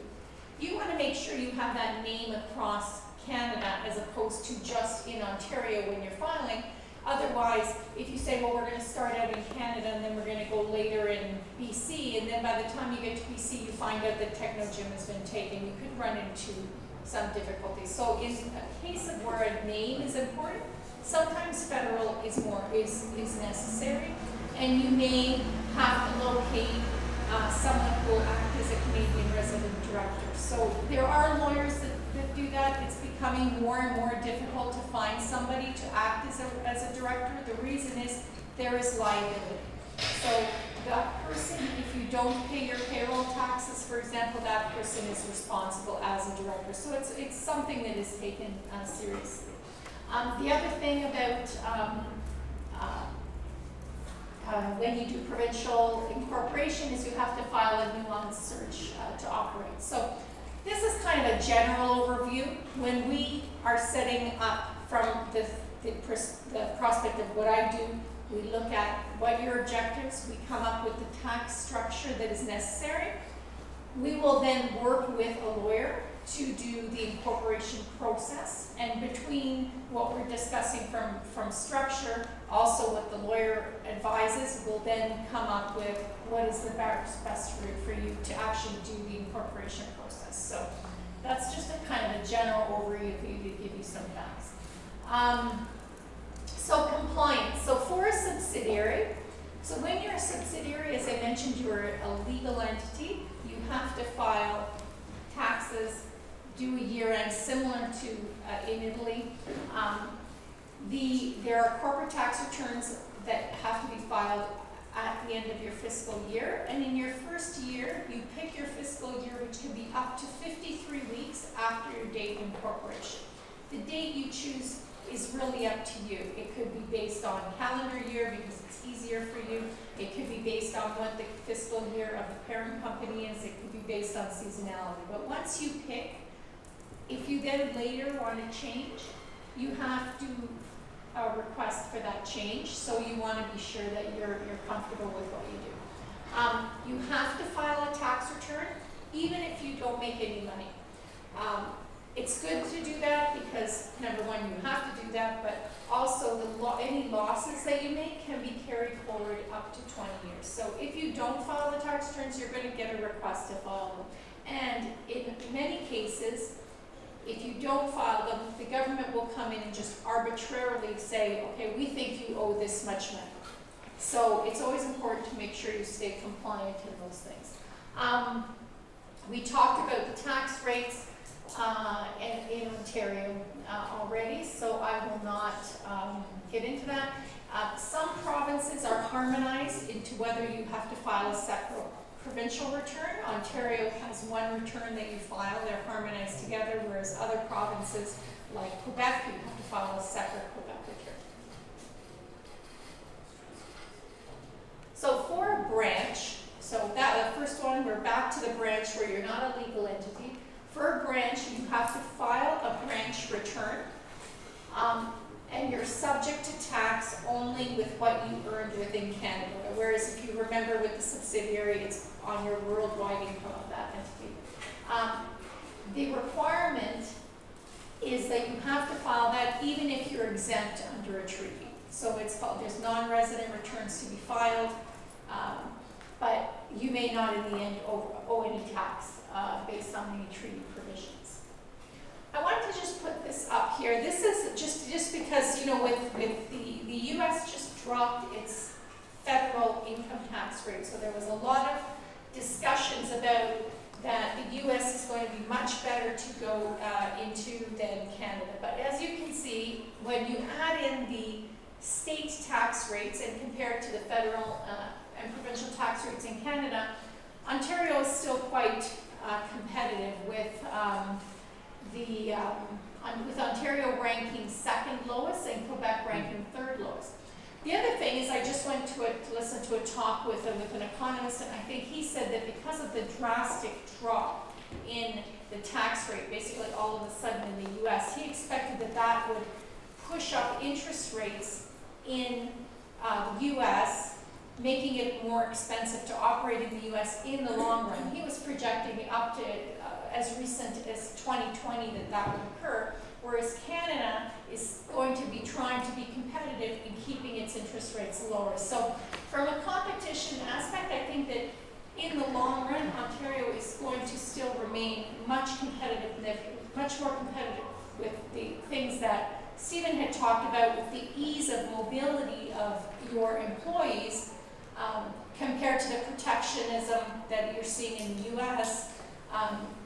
But that doesn't mean that you cannot take advantage of things through CETA, which we'll talk about later. So I just thought that that was an interesting point to put up.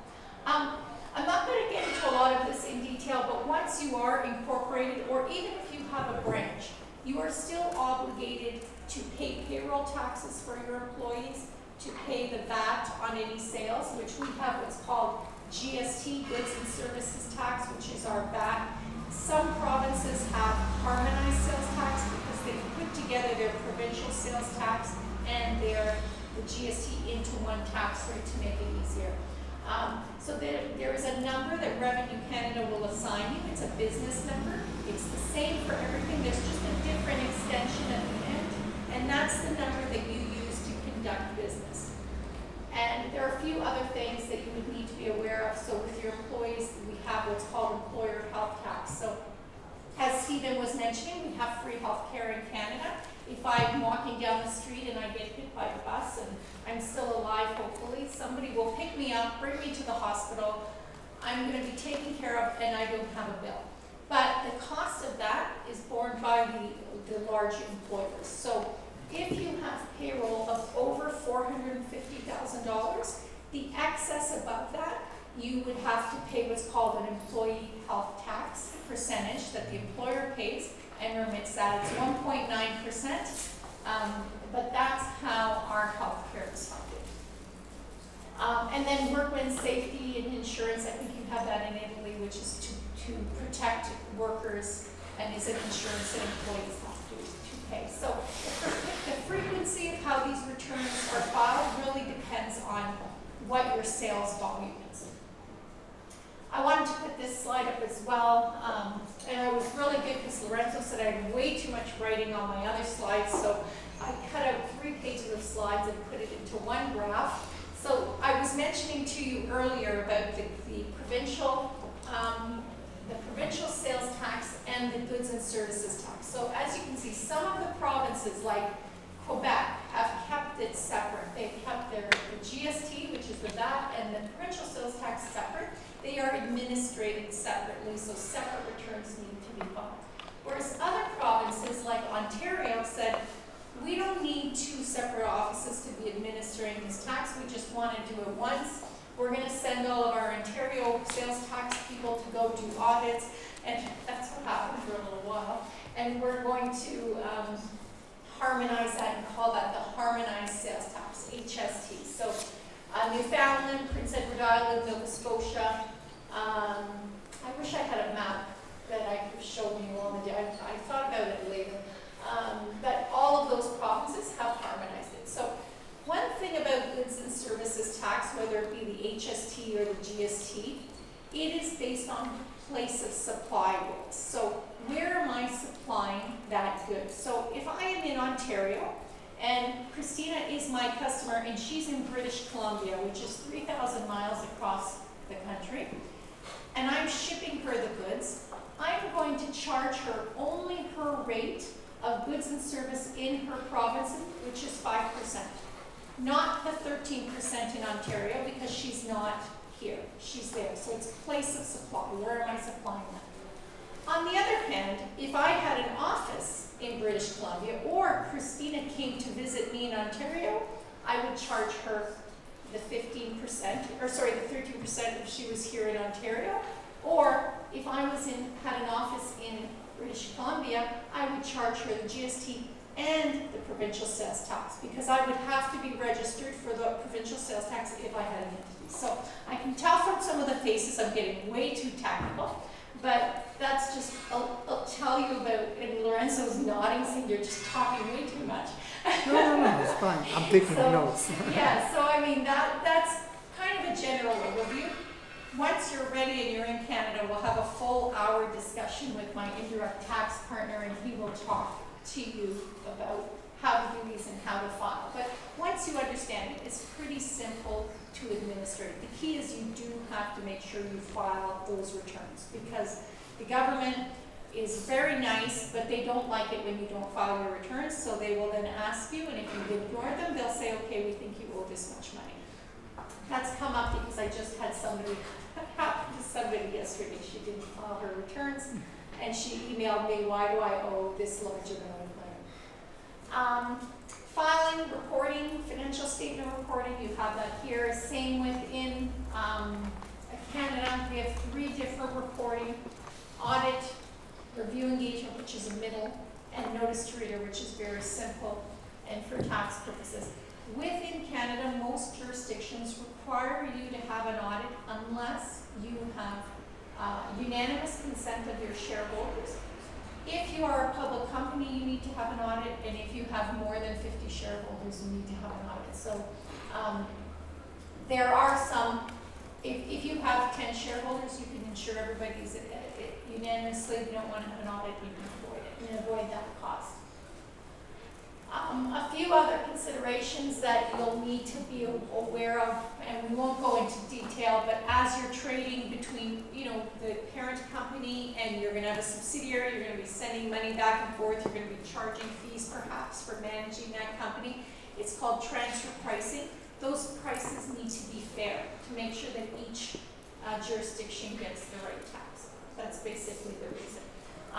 Repatriation of profit, again, you're making some money, you want to take money back, there's withholding taxes on those, so once you're at that point, we'll discuss what is the right percentage, but that's also something to be aware of. Another thing that you need to be aware of off the bat is if the parent company is financing that subsidiary, so sending the money over, if you're going to do that through a loan, you want to make sure that they meets the proper ratio, because if not, any interest you charge could be deemed to be a dividend. So usually we say put that as part of a capital investment. It's easier and you don't fall into some of these traps that could be available. Non-resident employees. This is what Christina and Stephen were talking about. So you can send your employees, what is it, Christina, up to 90 days? Up to 90 days to work. After 90 days, there's certain waivers that need to be filed if they're going to stay there. However, there are tax obligations as well. So if it's over 90 days, or I'm trying to think, it's over 45 days or 90 days overlapping the 2 calendar years, then you will fall into the obligation that you may have to pay remittances for those. So it's quite complex in terms of the forms and the waivers. I won't get into it, but that scenario basically summarized, because we were working on this same client that they were talking about. Stephen and Christina were handling the immigration side, and we were handling all the forms and waivers that needed to be filed to make sure that they could come in, and the company was not forced to pay tax on that. One of the final things I want to talk about is, as I mentioned to you earlier, Canada has a number of incentives and grant programs. If you are doing something that has a developmental type aspect to it, you have a product that you are developing, a technology that you're developing, you could fall on, you could be able to, could qualify is the word I'm looking for the Scientific Research and Experimental Development Program. So in that program, the Government of Canada awards over $3.5 billion. 75% of those people, of those companies that get those funds are small businesses. And it is mainly in the area of manufacturing, information technology, medical, chemical, food and beverage, where there's any aspect of innovation. So for example, I have a client that makes steel extrusion moldings. Each one of those is specifically designed. However, they may get the design, but then on paper it looks good, but then they have to adjust everything, their programs, they have to design special tools to make that specific die. That innovation that they're doing, that specific design that they can't go and acquire elsewhere, falls into the program, believe it or not. So just in terms of what the definition is, it's that, and I'll read it out to you. It's a systematic investigation carried out in the field of science or technology by means of experiment or analysis that is basic applied research, experimental development, and support work. So you've got to fall into that. And you also, when I say experimental development, it means that it's the creation of new or improved products, processes, materials, or devices, including incremental improvements. So that last one is basically how my client was able to apply, because of they had to make incremental improvements to their processes in order that they could create this die for this client. Now, there is a difference between how foreign-owned companies and Canadian companies. So when I say Canadian companies, 50% or more Canadian shareholders. So the owners, as opposed to directors that I was speaking about before. If it's 50% or more Canadian ownership, if you have if you pay, let's say, an engineer $100,000 salary, and all of his time is used for research and development, you can get back up to 66% of that salary, so $66,000 back in cash. The government will refund you towards your R&D. On the other hand, if your company is foreign-owned, so 50% or less, the criteria is 38%, but it is not in cash. Only 10% of that will be in cash. The rest is in the form of a tax credit that you can apply against your taxes payable. So in the case of our example of $100,000, you'll only get back about $3,800 in cash, but the rest is a tax credit. So again, there's a number of other incentive programs. There are hiring credits. There are for manufacturers, there are incentives that will assist you in buying equipment. For technology companies, there are a number of different credits. So we will, with our clients, we assess them, we go through all the programs, we assess what is better for you, and then we can help you with that application. So that's basically it on this program. Thank you, Isabella. Thank you again. We are, allora, siamo 10 minuti in anticipo rispetto alle 11:30, che è il momento previsto per il coffee break. Ci fermeremo esattamente alle 11:30. Utilizzo questi 9 minuti che rimangono per fare un breve sunto di quest'ultima presentazione, per esplicare alcuni passaggi che possono essere di ulteriore interesse. In effetti, come in tutte le altre situazioni nelle quali affrontiamo con voi, con i nostri clienti, l'ingresso in un mercato estero, ci sono sempre 3 o 4 diverse modalità con le quali uno può entrare nel mercato estero, incluso ovviamente il Canada, che sono la gestione delle vendite direttamente, con o senza le facilitazioni del CETA, oppure l'ingresso nel mercato attraverso una forma progressivamente più sofisticata di presenza all'interno. Quindi possiamo entrare con una sede secondaria, cosiddetta branch, oppure con la costituzione di una società consociata di diritto canadese, la chiameremo subsidiary, oppure nei casi più particolari potremmo fare una joint venture con un partner locale per sfruttare anche il posizionamento del partner in loco. Queste 3 modalità vanno declinate ovviamente di volta in volta a seconda delle circostanze e delle situazioni specifiche. Nel settore dell'appaltistica, per esempio, che è un settore che occupa molte delle imprese qui locali, sicuramente occupava il nostro cliente nel settore della fornitura e della posinomera del marmo, abbiamo scelto di costituire una branch, ma perché sostanzialmente avevamo necessità di implementare un progetto e gestire un cantiere per un lasso temporale molto breve, e la branch ci sembrava sostanzialmente la modalità più soft e veloce per adempiere gli obblighi della normativa locale, ma al contempo non creare una struttura troppo stabile, troppo articolata per il progetto che dovevamo realizzare. Diversamente si scelgono le modalità più organizzate della consociata di diritto locale o della joint venture nel caso in cui vi siano ovviamente delle esigenze diverse. Un requisito da tenere in considerazione è quello della presenza di un amministratore che abbia la residenza locale. Quindi noi, quando andiamo a costituire, ovviamente è il caso della costituzione della società, dobbiamo sempre soddisfare un requisito, che è quello di nominare un amministratore che abbia non tanto un requisito di cittadinanza, cioè non deve essere necessariamente cittadino canadese, ma deve essere residente in loco. Quindi potrebbe essere benissimo un cittadino italiano, ma con residenza locale. Isabella ci ha spiegato che ci sono province nelle quali possiamo costituire società senza dover adempiere a questo obbligo, però poi la società costituita in queste province come la Nuova Scozia dovrebbe essere registrata nuovamente, per esempio in Ontario, se opera in Ontario.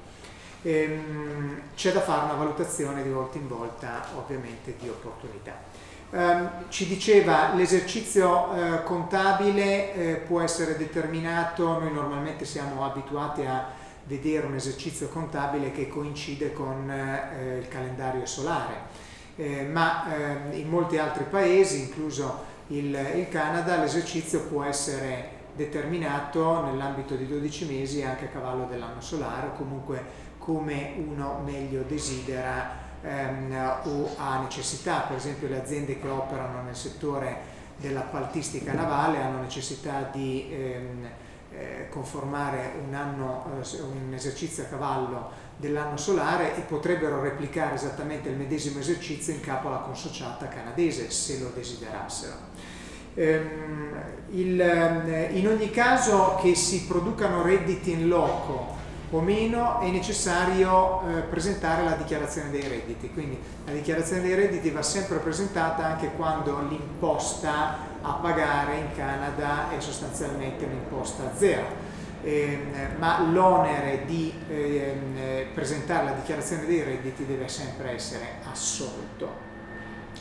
Le perdite, qualora vi siano delle perdite, possono essere portate in avanti e utilizzate in compensazione degli utili che dovessero essere conseguiti negli esercizi magari successivi rispetto al primo e al secondo, che sono gli esercizi di start-up. C'è una particolarità in ambito di imposte indirette, come ci diceva, l'equivalente della nostra IVA, che chiamano GST o HST, HST.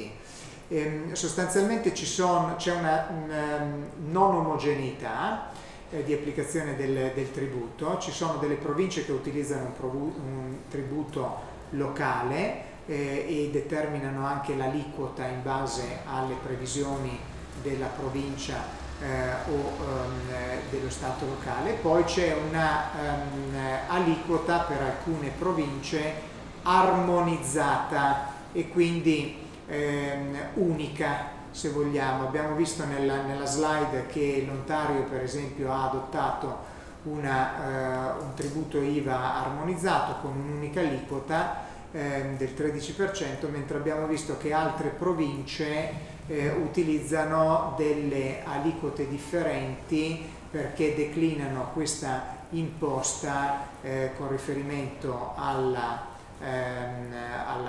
territorialità locale o provinciale e al governo locale o provinciale che gestisce il territorio specifico. L'altro aspetto, e questa è una particolarità che vediamo in altri paesi a struttura federale, come ad esempio può essere anche la Svizzera per alcune situazioni, dove essendo lo Stato diviso per livelli, federale, statale e locale, anche le normative e anche i tributi normalmente vengono applicati ai diversi livelli con diverse aliquote e ognuna provincia o ogni municipalità ha un potere autonomo di determinazione di quelle che sono le aliquote da applicare. Un po', se vogliamo assimilarla a una nostra peculiarità, è un po' assimilabile all'IRAP nostra, ma sostanzialmente è un diverso tributo, quello della GST, ma comunque la struttura applicativa può essere assimilata alla nostra IRAP. L'altro aspetto importante che può essere di interesse da mettere a fuoco è che il tributo GST o HST, assimilabile alla nostra IVA, trova applicazione normalmente secondo le norme del paese in cui vendo la merce o consegno la merce. Okay? Quindi se dall'Ontario vendo della merce in Nuova Scozia, io devo applicare l'aliquota della GST della Nuova Scozia e non quella dell'Ontario.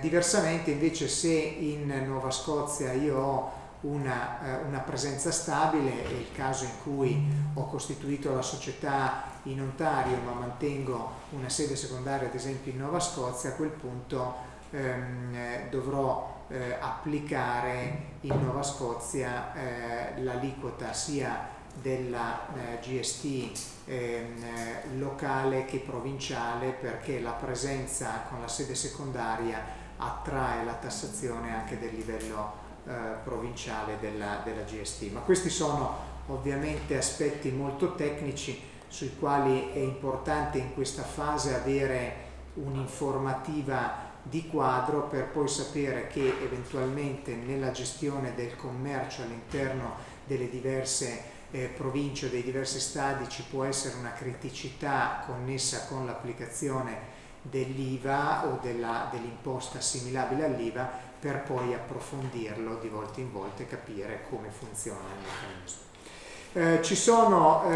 financial reporting da adempiere, ma sostanzialmente quello che interessa è che le società sono assoggettate a un obbligo di legge di audit assimilabile al nostro collegio sindacale, ma tuttavia i soci che costituiscono la società, se sono unanimemente d'accordo, possono decidere di non assoggettare la società a collegio sindacale o a audit, mentre invece nelle società quotate ovviamente l'audit è necessario e non può essere evitato.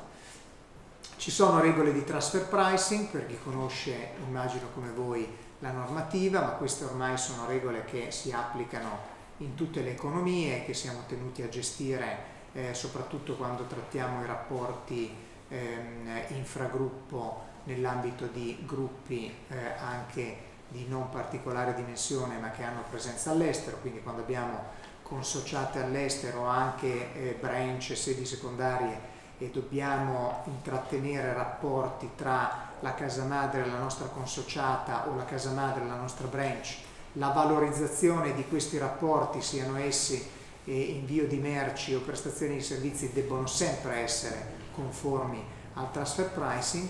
Ci sono regole che limitano la finanziabilità della società canadese, sono regole chiamate di think up. Queste ce l'avevamo anche noi nel nostro ordinamento italiano fino al 2010, mi sembra, quando una riforma tributaria ha rimosso questa norma, e che prevedono che la società non può essere indebitata con finanziamenti a debito oltre un certo limite. Ovviamente ci dovrà essere una scelta di una modalità la giusta scelta di una modalità di capitalizzazione della società che preveda finanziamenti e apporti a capitale sotto forma di capitalizzazione della società da parte dei soci.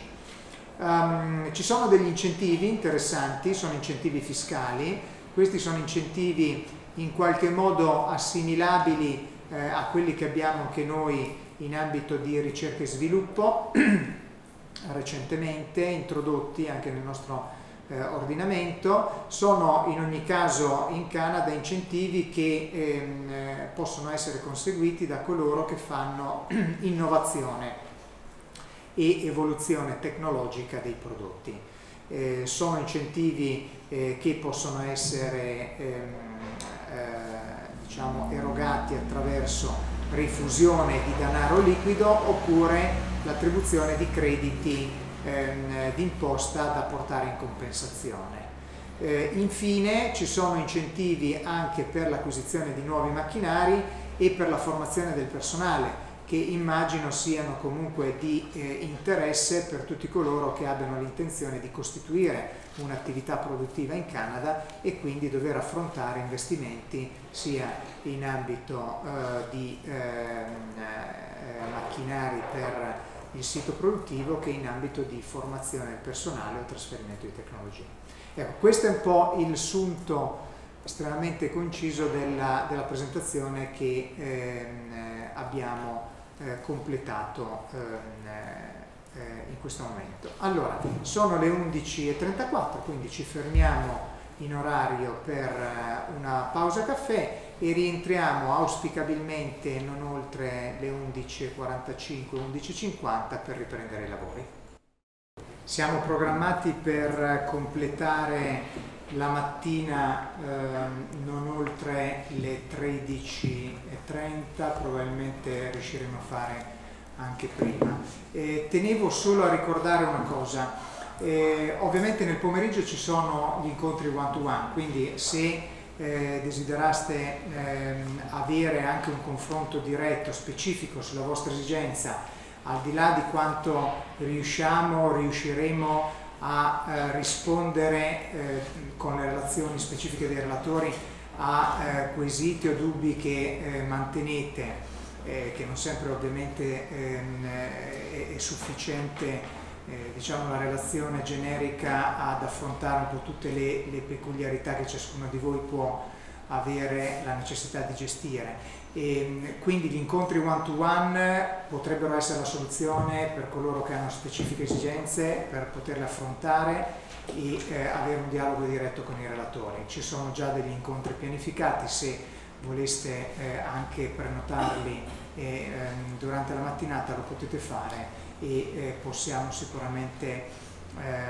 assistervi nello sviluppo della vostra progettualità all'estero.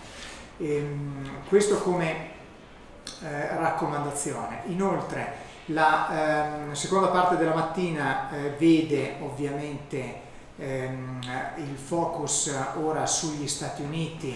Partiamo con la relazione dell'avvocato Jonathan Groh che parlerà di business immigration negli Stati Uniti. Una volta terminata questa relazione ridaremo la parola a Isabella Bertani per completare l'analisi su la gestione, diciamo, dell'investimento in Canada, quindi l'utilizzo dell'insediamento ipotetico che l'impresa italiana ha costituito in Canada, usufruendo dei benefici forniti anche dal trattato CETA, per poi penetrare commercialmente anche gli altri paesi che compongono il Nord America, quindi gli Stati Uniti e il Messico. Avendo trattato in precedenza l'immigrazione negli Stati Uniti, avremo poi come presentazione conclusiva quella di Isabella, dove cercheremo di trarre un po' le fila, quindi cercheremo di dire come l'installazione o l'investimento in Canada può essere a quel punto utilizzato per entrare in maniera più efficace o più efficiente in mercati limitrofi al Canada, sfruttando anche una serie di trattati di libero scambio che esistono tra i paesi nordamericani. Quindi il tutto, diciamo, viene riconciliato e concluso attraverso la presentazione di chiusura, che dovrebbe spiegare come il Canada può rappresentare il porto d'entry strategico verso altri mercati del Nord America. Vedremo poi se avremo tempo residuo, ci potrebbero essere, potrei concludere con alcune peculiarità che manteniamo comunque nel nostro diritto italiano. Volevo fornirvi qualche spunto e qualche suggerimento pratico sempre su norme italiane da tenere sotto controllo nella progettazione dell'investimento estero, ma vediamo se avremo tempo per questo, diversamente noi ne potremo fare parola negli incontri one-to-one. Bene, a questo punto lascio la parola a Jonathan, che mi ha ben compreso in italiano, perché anche lui si diletta nella gestione della lingua. Ok. Allora, mi fa molto piacere conoscerti. Di solito parlo in italiano, ma perché you are doing business in North America, we will speak in English, or maybe I'm just covering for the fact that my Italian is not super good. We've heard a lot about Canada, and Canada is an amazing place, and I've really enjoyed going to Canada, doing a lot of business there, because that's where our firm is headquartered. But obviously, notwithstanding the difficulties that we have now with the current administration, the United States is very attractive, if nothing else because of its market size. So how many of you are thinking about doing some business in the United States? Okay. How many of you are looking to set up an entity in the United States? Okay. And how many of you are just coming for access to the market? Okay. And then maybe some combination of both in the future. We're going to cover all of this, but rather than really get into the details of the different visa classifications and requirements, we're going to try to give you more of a strategy for accessing the United States market. Okay? All right. So this presentation will be sent to you via email or shared to you later. But one of the confusing things about the United States is we like to use a lot of acronyms for the various agencies, for the various visas. And here's a list of like some of the ones that you see often. But really, when you really think about it, when you're talking about visas, I like to think about them in terms of purpose. It's a lot easier if you think about what am I trying to do, right? So we have visas for people that are coming to visit. We have people that are doing intercompany transferees. We have a special visa classification primarily for European countries, of which Italian nationals can definitively take advantage of, and we're going to spend a little bit of time talking about that. Then you have your professional specialty occupations, jobs that require a bachelor's degree or higher. And then we have visas for those with extraordinary ability, the top of the top, right? Now, it's in here that we're seeing the most pushback. The current administration is not the friendliest towards immigrants right now, but what we've seen in our experience is that most Europeans, especially those that are looking to start business in the United States, whilst the process has become more cumbersome, a little bit more time-consuming, we're still seeing about the same level of approvability, getting what you want. It just requires a little bit more forethought and a little bit more planning. And that's really what we're going to try to talk about. So, you guys have all heard of ESTA. I'd imagine a lot of you have ESTA. It's a business visitor visa where you can visit for pleasure. And you know, when you go on and you apply and it's valid for 2 years and then you can come to the United States. The problem is that when people travel on their passport, they have a tendency to think that the only reason that they can come is for a vacation, right? Even though you're really coming for other purposes. So a lot of Europeans think when they have ESTA and maybe they're coming for meetings, it's easier to say I'm here for a holiday. So, you know, why are you coming to the United States? I'm here to go to Disney World.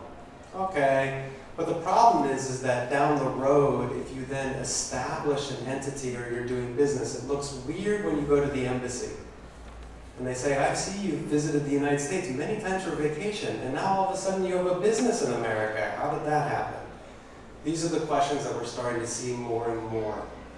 But the beautiful thing about the visitor visa, and I'm sure Stephen covered this for the Canadian equivalent, is that you can actually use it for multiple purposes. And rather than relying on ESTA, if you take a little bit of time and actually go to the embassy, you can apply for a B1, B2 visa that's valid for 10 years. The difference is that when you get that B1, B2, you can enter the United States for up to 6 months. You can extend your stay in the United States if you need to, and you can engage in a whole variety of activities. But more than that, when you get to the United States after this long flight, and you get to that line, and you're starting to look at all the different officers that can be interviewing you, and you know what goes to your head, because I just did it today coming to Italy. You're like, I hope I don't get that person. He's really slow. I really don't feel like waiting any longer. This person is just waving everybody through, right? And it shows you that everything in immigration at some level is a discretionary decision. By getting that visa in your passport, they will annotate it for the purpose that you're coming for, so that when you get to that person in line, they already know that the embassy has vetted you. It lowers the amount of questions, it lowers your stress, it gives you a longer period of time to be in the United States. So what can you do as a business visitor? Well, one of the ones that's up here that I find the most interesting is that you can actually come to the United States to seek or explore making an investment. And this includes starting a new business. So if you're thinking about setting up a subsidiary, you can get one of these B1, B2 visas specifically for investigating starting an enterprise. You get to come in for 6 months. And if you think you need more time, you can actually extend for another 6 months. I've even seen it extended for up to 18 months. So it gives you a lot of time to meet with prospective clients, look at vendors, talk to lawyers, business partners, potentially look at places or facilities that you're going to lease or purchase. And it's a lot cleaner. Okay? The other one that's not up here but is really important is that you can actually get one of these visas purely for sales objectives. And for a lot of you, based on your show of hands, this might be the most important thing of this entire little chat. Because you can come to the United States to sell goods manufactured abroad, okay, as long as it's not flowing through a US entity. A lot of times from a business perspective, and we heard about this with the Canadian side, you're going to want to set up some enterprise in the United States to limit your liability. But when you're first exploring the market to see if you want to make a future investment, doing sales missions through your existing enterprise in Italy might be your best option. You can go to the embassy and say, hi, I'm selling whatever it is, and I need to sell to the US market. They will give you this B1 visa in your passport. Again, it eliminates that question of traveling on ESTA. Is this person coming for work? You know, work is kind of like what we say, a 4-letter word when it comes to entering as a visitor, right? So you want to avoid that, and one way to do it is to go to the embassy. The other thing is do any of you guys sell like highly technical goods that require installation, service, or maintenance? Okay. There's actually a specific provision of the visitor visa where you can have your tech workers come and do that service as long as it's included in your contract of sale. So you can actually have your employees of the Italian entity come to the United States and actually work under the visitor visa if it's reflected in your sales contract. And that falls under this provision as well. So the visitor visa is for far more than visiting New York or going to Disney World. It can actually be used as a very important tool for your business as you look to accessing the United States market.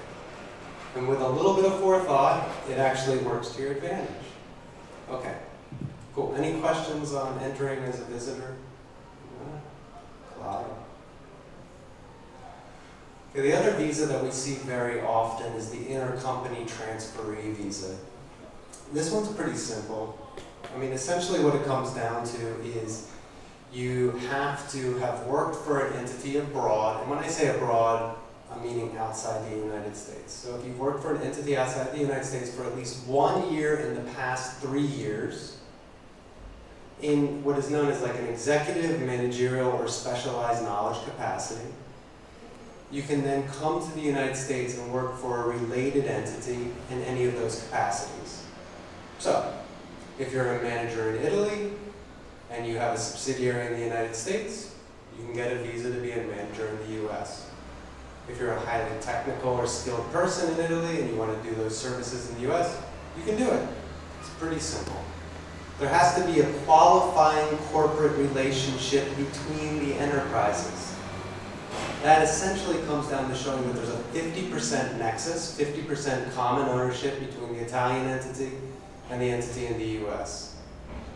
You can have entities all over the world, it doesn't matter. The L visa is great for that purpose, and it's not nationality specific. So let's say you have a German national working for you in Italy that you want to transfer to the United States. The intercompany transferee visa works very well for that. The critical part about this, and what becomes challenging, is that that 50% ownership must remain constant. I'll tell you a very brief cautionary tale because I know I only have a mezz'ora, right? Okay.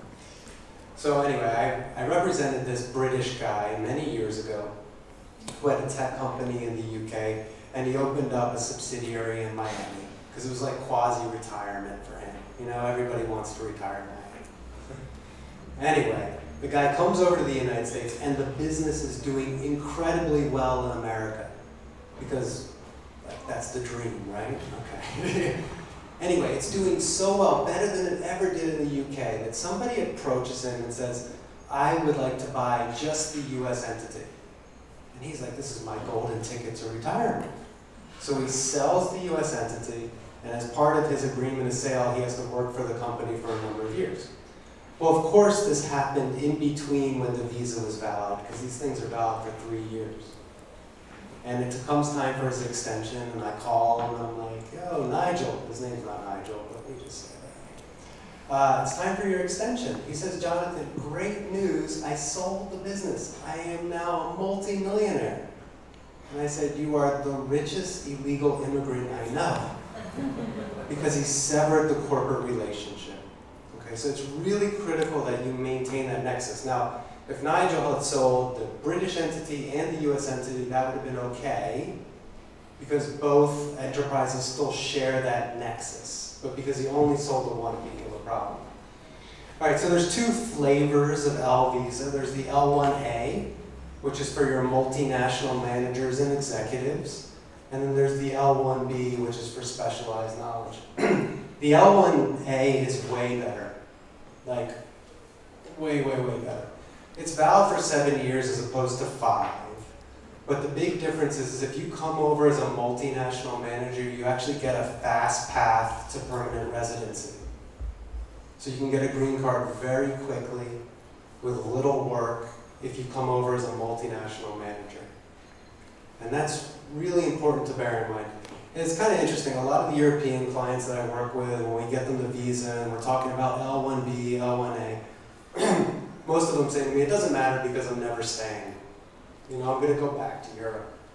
But about a year later, I always get a call and they're like, you know, this place is not that bad. Maybe I will want to stay. So if you have a choice, the L1A is better than the L1B. The other thing to note is that on both the L1A and the L1B, spouses can have authorization to work. Not all visa classification allow for spousal employment authorization in the United States. The L visa does. The L1B has that same requirement of having to work for at least 1 year in the past 3 years, but specialized knowledge is an oddly defined term under US law. They issued like an 18-page memorandum about it, which after reading it, I still don't think it's any clearer. But essentially what it comes down to is specialized knowledge means proprietary knowledge. Specialized knowledge means proprietary knowledge. So let's say your company does like SAP work for the oil and gas industry. SAP is a third-party platform. It's not proprietary to your company. So it would be very hard to get a specialized knowledge visa. But let's say you manufacture specially formulated hair care products, for example, and that formula is specific to your company. Knowledge of that formula would qualify you for the L1B visa because it's proprietary to that enterprise. So when you're looking at transferring workers under the L1B, you have to be a little bit careful. There's also something called a new office L when you're setting up a subsidiary. Rather than the full grant term of 3 years, you only get 1 year. And during that 1 year, you have to really build up the enterprise, which can be challenging, you know, depending on how things operate. So there's another visa option that's really great, which is the E2 treaty investment. This is probably my favorite visa of all of them. It sounds kind of geeky, but it's true. I like this one because it's incredibly versatile. And pretty much what it is if there's a treaty of friendship or navigability between the United States and a foreign entity, it allows foreign country, it allows you to enter the United States for either investment or trade purposes. Okay, we're going to talk about the investment one first because this one is very, very versatile. And I've done these e-visas for a number of companies for all ranges of sizes and scope. from like dry cleaners, bakeries, all the way up to large multinational companies. It doesn't matter as long as you made an investment. So the real beautiful thing about this is we just talked about the new office out, which is only valid for 1 year, right? This one is valid for 5 years, and it's renewable indefinitely as long as the enterprise continues to exist. So you can keep rolling it in 5-year increments. And I've had people on this visa for 20 years, no problem. As long as the business continues to exist, you can continue to get it. The thing that's kind of interesting about it is it doesn't translate as well to permanent residency. So we talked about how that multinational manager under L1A has a fast path to a green card. This is much more challenging. Are you guys mostly business owners or managers? Okay. This is kind of the weird part about running a business, but actually having your employees on the E-visa, if you're transferring them to the United States, is kind of a good thing because it's very hard for them to go and work for another company. It's true. They can only go and work for other Italian companies that have the treaty status. So it's also good for your secondment strategies because it's very hard for mobility between employers. So in order to get this visa, there must be a substantial investment. And this is kind of the funky thing about it. Like a lot of people will say to me, well, what is substantial? How much money do I need to actually invest in the United States to get the visa? And the answer is it actually depends on your industry, because substantial is how much money is necessary to commence the operations of that business. So if you have a service-based business, a law firm, accounting, business services, whatever it is, the investment can be very low. $50,000 US dollars, about 45,000 euros is about the minimum. But if you have another type of enterprise, let's say you're opening up that bakery, maybe your investment is more. Maybe it's $200,000 because you need those fancy ovens and the biscotti mixer thingy, you know, right? It gets really expensive. Or if you're setting up a large manufacturing plant, maybe it's millions of dollars. Whatever it is, the investment needs to be substantial. Now here's the funky thing about it. The smaller the amount of money needed to invest, the larger of that investment has to be made before you can apply for the visa. So let's say you're doing something that requires $50,000. They're going to want to see that that $50,000.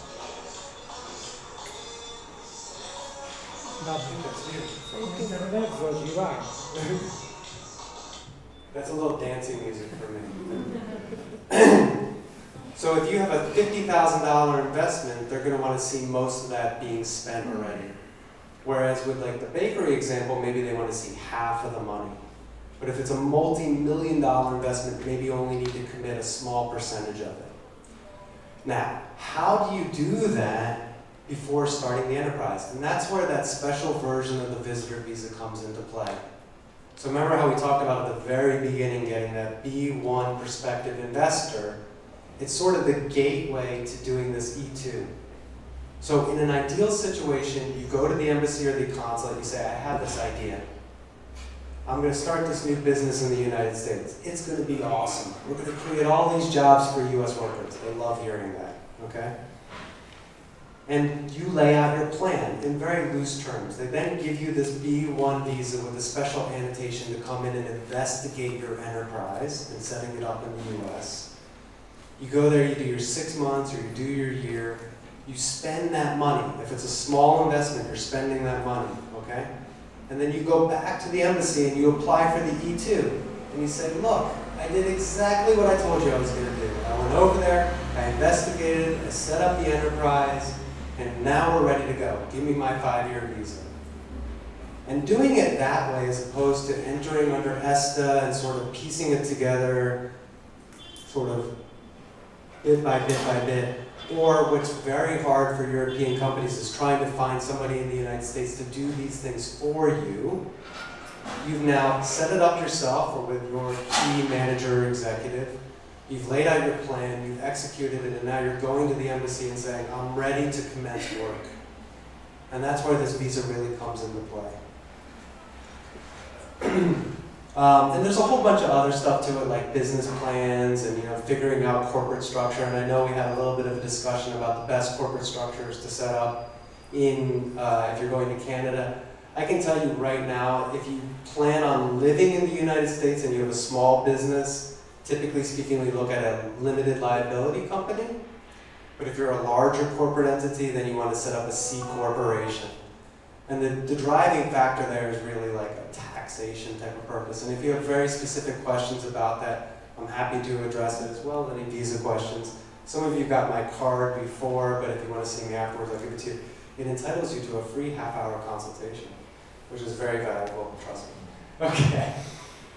The other thing about the E-visa, like the L, is that spouses can work. So it's another good visa along those lines as well. And the other version of the E-visa, which is also very useful, is for trade. Now this one's kind of funky because it's not as applicable today as it was before. And the reason why it's not as applicable is very rarely do you have trade just solely between two countries. Like this visa was really set up for import or exporters that dealt with just bi-national trade. Most companies like to trade with the world now, so you don't see it as applicable, but we actually have a strategy that you can utilize this visa. But essentially what it is the international trade must be substantial. They're looking at volume and value. Volume and value. So if you have a good that is really, really, really expensive, you only have to trade a small quantity of them in order to qualify for the visa. But if you're selling something that only costs a few dollars, you have to have a very, very, very high volume. I once did one of these E1s for a company that manufactured supercomputers, which are probably just as powerful as our cell phones today. But they only sold a couple of them a year, but it counted as substantial trade because the value of these machines was so expensive. Interestingly enough, it's funny how you fall into certain industries, but I work with a few companies that are Italian that make packaging machinery. Like the machinery that makes things for the pharmaceutical industry or dental industry, like toothpaste and stuff like that. Food industry. They send these packaging machines over from Italy. They're all on the E1 visa because of the trade, not the investment. The trade must be principally between the United States and Italy. This is where it gets tricky. So how do you set up with something that's principally between the United States and Italy? Well, do you remember when we were talking about that B1 sales visa at the beginning, where you could come over and sell your products if they're directly going to Italy, right? Well, the next step in the progress of your enterprise is once you have started to have a lot of sales, you're going to say to yourself, we are exposing our Italian enterprise to a lot of liability because we're selling direct to consumers in the United States.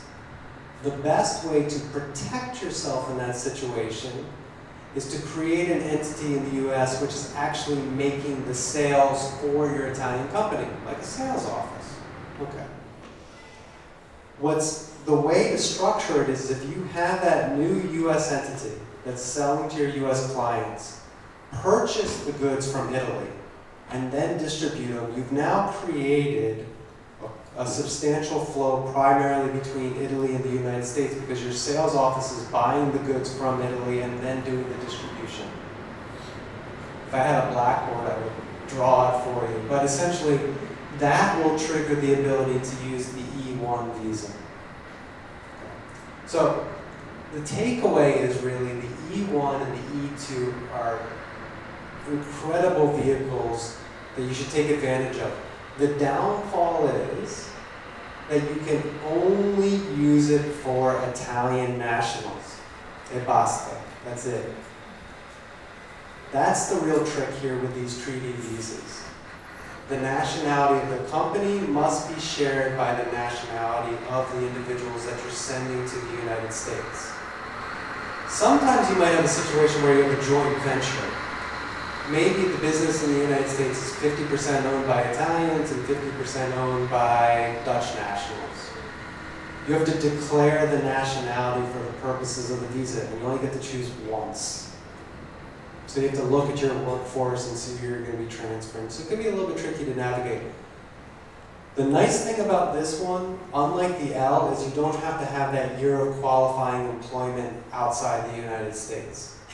So if you find somebody from a university that's really skilled, speaks beautiful English, you want to send them to the US, the E1, E2 is great. They would not qualify for the L. But in the same respect, let's say you have a really valued employee here in Italy that happens to not be an Italian citizen, the L visa is sort of your backup. So this sort of interplay between the visitor visa and maximizing its leverage, the L visa and the E visa are really your clearest way to setting up an enterprise in the United States. Quickly, before I finish, just to kind of tell you about how bad things are in the US for the other visa classifications. H-1B, which is like our primary tech worker visa for people that are coming out of university, is a complete mess. A complete mess. And I'll skip the details of how to get it, but what it comes down to is we give out 85,000 of them a year. The L visa and the E visa have no quotas, but for H-1B we give out 85,000 of them a year. You can only apply once, essentially, per year in April. This April, they received 190,000 petitions filed for the 85,000 spots. The year before that, it was 199. The year before that, it was 235,000. The reason why it's going down, they say, is because of Trump, but the reality is you have less than a 50% chance of getting one of these visas. You cannot rely on it as a mechanism for expanding operations to the United States. And frankly, I know it's kind of poking fun at my brethrens to the north, but this is where those guys are doing a great job. Because they're saying, hey, if you can't get the visas you need for your tech workers, come to Canada. We have a bunch of programs that are available for you that make it a lot easier. So depending on who your personnel is, the stumbling block really lies in the flow of workers out of university into industry. There are some free trade visas that are available year-round that are worth looking at. It's kind of interesting because they're very nationality specific, but we have special visas for people from Singapore and Chile. It has a lot to do with actually the creation of the EU and us wanting to have trade partners in the throughout the world to kind of set as like distribution hubs for US goods. We do have the TN for Canadians and Mexicans, and then Australia has a very, very, very favorable visa classification called the E3. And then finally, one of the things that will not go away from the United States system is this idea of extraordinary ability. We still, contrary to some of the rhetoric, want the best and the brightest of the world to be in the United States, and we have a visa classification for it. For those of you in industry who have a lot of publications, who have been interviewed, who have reviewed the work of others, this is a very easy visa to get. It is not nationality specific, it is not company specific, it is purely based on your ability.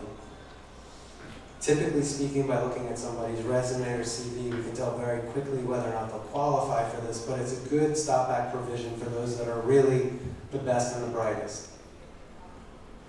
Okay, and then I just want to show you why the multinational manager is really valuable. So multinational managers fall under, for green cards, fall under something called first preference. It's always available, always, all the time. And you don't have to test the labor market in order to get permanent residency. Other visa classifications have very, very, very, very long wait times. And just to kind of put it in perspective, if you're an Indian national and your highest level of education is a bachelor's degree, they're currently processing cases that were started on December 1st, 2006, which is a 12-year wait for permanent residency. But that's not really, because there's so many Indian nationals in the pipeline right now, they say if you start a case today, it will take 70 years, 70, for them to get their green card. And that's really where the pain point is in the immigration system to the United States. Fortunately for you guys, you fall under this category, and the C means current, so right across the board, everything's good, everybody's happy, you can proceed to a green card. And then, oh man, I didn't even get to talk about Justin Timberlake and his haircut, but we'll save that for the advanced discussion. Are you guys interested in EB-5? Have you heard about EB-5? It's that direct investor kind of thing. Yeah. It's okay. Essentially, it's a mechanism where if you invest a substantial amount of money in the US, they will give you a green card. Okay. Couple things under Trump before we finish. Okay. So there's this thing called Buy American, Hire American. BAHA is the acronym, which kind of sounds like the government is laughing at us. Essentially, this has like been the justification for them to give us a very hard time on all visa processing. For European nationals, all it really means is that when you go for your interview at the consulate, they're going to ask the question, why can't an American do your job? Okay? And if you can give some semblance of a reasonable answer, you should be okay. We've had these travel bans, but they don't apply to any of your countries. Although I will say this, if you've been to one of these countries, Syria, Iran, Libya, Yemen, Somalia, Chad, if you've been there as a visitor, you're no longer allowed to use ESTA. Okay, you are barred from using ESTA, so you have to actually go and apply for a visa. There's this other little funky thing that they kind of passed without real warning, which says if you enter the United States for one purpose and then change to another purpose within 90 days, for example, if you come in as a tourist and then fall in love and want to marry an American and file for a green card, they can say that you committed fraud upon entry if it was within 90 days. So they're trying to get around some of the people taking advantage of the visa classifications. We've seen some limited examples where people come in as visitors and then try to change to a working category, and that being slightly problematic. So you do have to be a little bit careful. And then just really to highlight how bad it is. The United States is kind of funky. Right now we have like a 20-year low of unemployment. It's actually falling below 4% unemployment countrywide. There's only, there's 600,000 open jobs in the United States, according to the Bureau of Labor Statistics. The Trump administration, over the past year, between taking away DACA, which is work authorization for kids who were brought here by their parents illegally, TPS is for people that have like, it's called temporary protective status, usually for war-torn countries or places that have national disasters. And there's also employment authorization for some H-1B visa holders. Trump is taking away all of that employment authorization, all those people's status through executive order. That's 1 million people in the United States that are losing their status over the course of the next year. This is where you're really hearing things in the news about him pulling back on immigration. The effects on the labor market are very significant because of how tight it is. It's a strange move for an economy that's as robust and growing as the United States market is right now. So it's going to be interesting to see how that plays out when it actually comes to fruition. A lot of these things are blocked by the courts and involved in heavy litigation. So when you hear about things getting harder for the United States, it's true. It's not like the old days. And yes, the Canadians are definitely benefiting from it because they're promoting easier access to the United States. But for those of you that are expanding operations from Europe to America, things have not changed all that much. They really haven't. Processing times are longer. You need to prepare a little bit more. You have to be a little bit more pragmatic in your approach. But your ability to commence operations in the United States is as viable as it ever has been. Okay. So, I think that's about it for me. Jonathan, just one question. Team. Time-wise, Yes. okay, could you give the audience an idea of the number of days or the number of months that you need to wait for a BLE, well, H-1B is under the scope, but BLE That's a great question. visa? Okay, so for that B1 visa that we were talking about, we can prepare it and have you in the embassy in 2 weeks. You get your visa a week later. So it's like a 3 to 4 week process. When you're in the United States on the B visa, about 2 or 3 months in, we actually start the E visa process. so that when you're done with your stay in the US, it flows right into the e-visa. The e-visa wait time is about 6 to 8 weeks for Italy right now. We actually apply for those in Roma. That's where those actually get processed. Okay?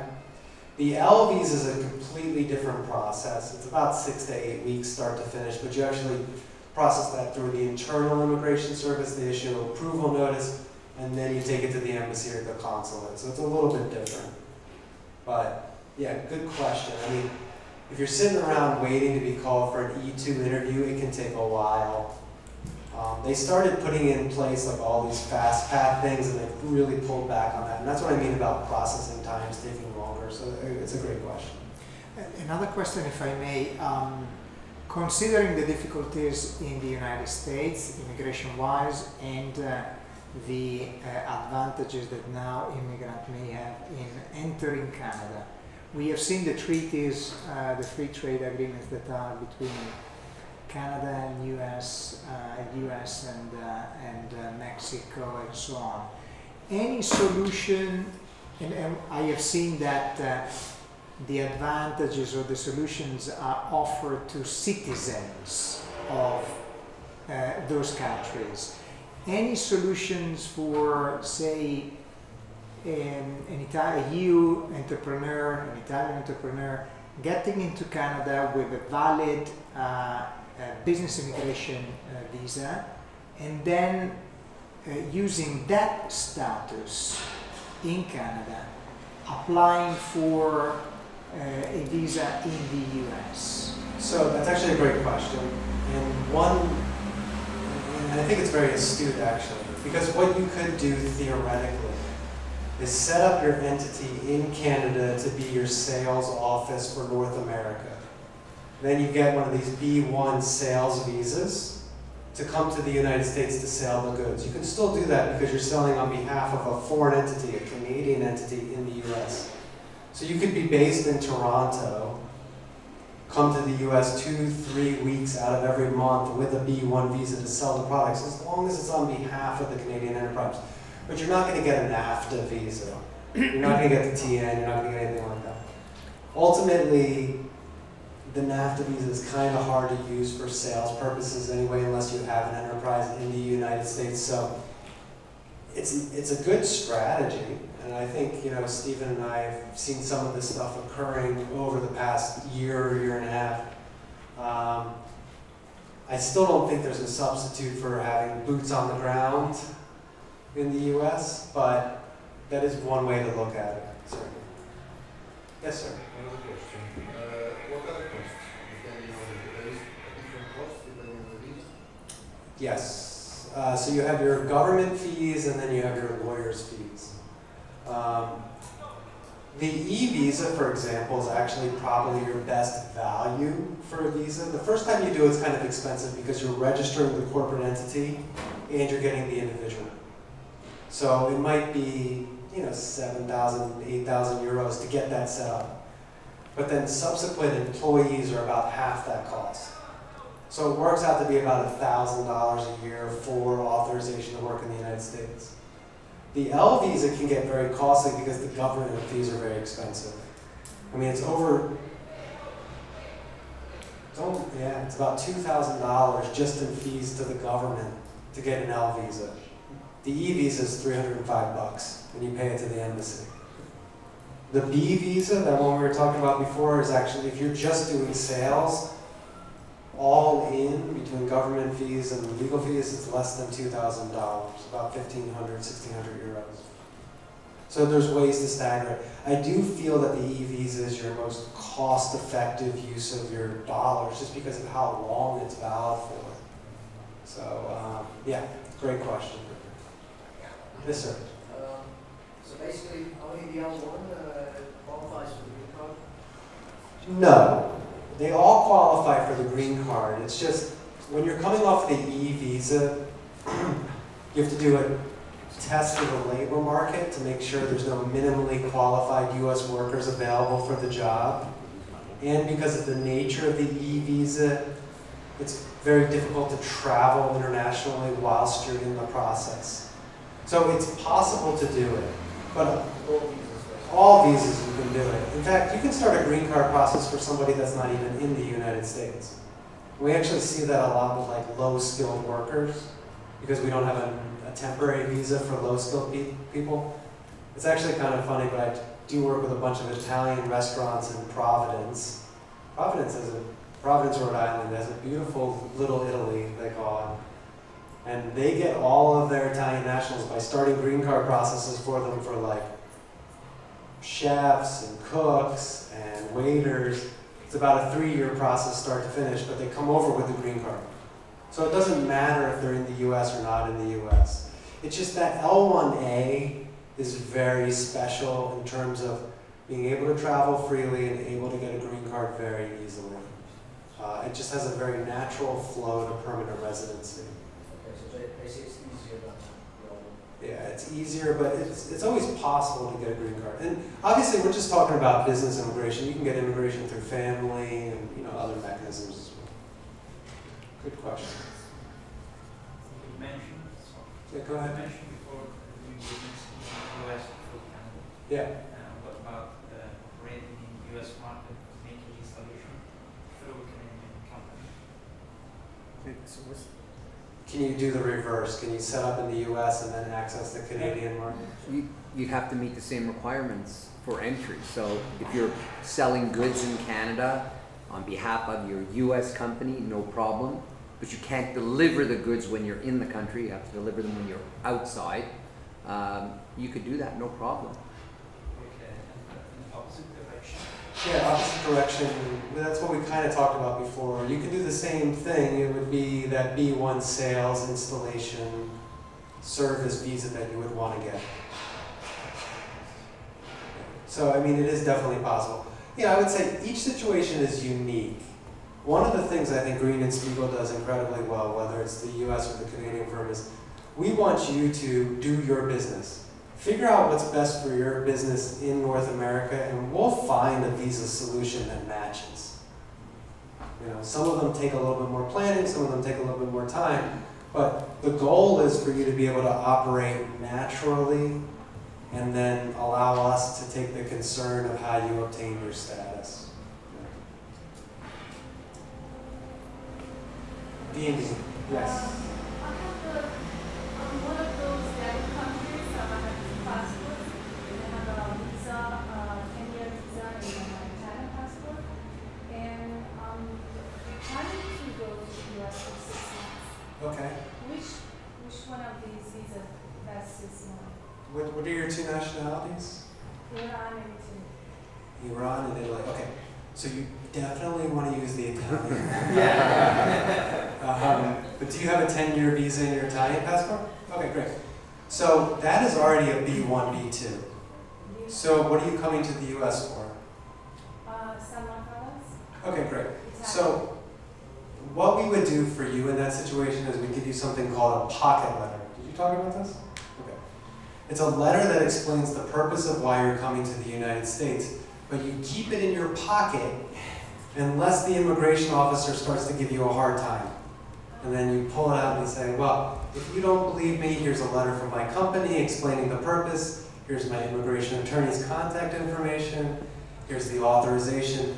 And then all of a sudden they will see that the reason is bona fide. Because you already have that visa in your passport, there's not really a need for you to go back to the embassy to apply for a new one. But you want to be able to have proof as to the reason why you're coming to the United States. Yeah, but if I want to stay for 6 months then? It's okay, but you have to be able to show that it's, the slide's not okay, but you have to be able to show that it's under one of those specifically allowed purposes. So the pocket letter will give them the section of the law, talk about your situation, and then say why your situation is applicable to the law. But just like we talked about in the beginning, different officers are going to treat you differently. You might have somebody that you go up to and they say, what's your purpose in the United States? I'm here for business meetings. How long are you staying for? I'm going to be here for a few months. Okay, have a nice day. Or you might get somebody like, who are you meeting with? What are you doing? What are you talking about? What are you doing? And that's when you want to be able to present this letter. So definitely use the Italian passport. Certo. But other than that, I think that you're right in thinking that you should do something a little bit more, especially if you're planning on staying for 6 months. The other thing that sometimes we do is we'll create a loose itinerary, you know, which is saying, I'm going to be in this part of the country selling goods. For this month, I'm going to be in this part of the country, and this part, and this is who I'm meeting with, and this is what we're selling, et cetera, et cetera. So there's ways to build it up. By law, if you have that visa in your passport, even if you say I'm only coming for 2 weeks, they'll admit you for 6 months. They have to allow you in for 6 months. So it's kind of interesting like that. But if you don't have a return ticket to evidence what you're stating, that can be a problem, because if they feel that you're misrepresenting, you can get in a lot of trouble. And the penalties are pretty harsh. Like if you misrepresent to the US government, you can be banned for coming back for 5 years and all this nasty stuff. So, we don't want to see that happen to anybody. But if it does, I know a great immigration attorney you can call, totally help it. Any other questions? Wow, this was great. I know you guys have gotten a lot of information today about a lot of different things, but I really appreciate you hearing about the U.S. and if you, oh, Sorry, I didn't have a question. So what are the benefits of opening up business in Canada and then doing business in the States as a hub? Well, a whole bunch of benefits instead of straight to We come now. I think that you do have a lot of benefits in operating out of Canada. It is easier these days, I think, to set up a business. You get certain advantages like health insurance. You know, we make you pay for it. Because that's what I thought we were talking about, gateways to We're going to talk about It's the next presentation. It's the next presentation. Oh, see, it's already going to be covered. A great segue to our next presentation. It's going to be talking about how to use Canada as he's talking, I've been making notes in terms of There you go. how the gateway works. I think that it's an interesting opportunity now to take advantage of Canada. Personally, I think there's nothing like being there to actually do business, but you know, there's different ways to approach entering a market, and you have to see what's best for your situation. Anyway, thank you all very much. I'm around to answer specific questions, and so please. Thank you.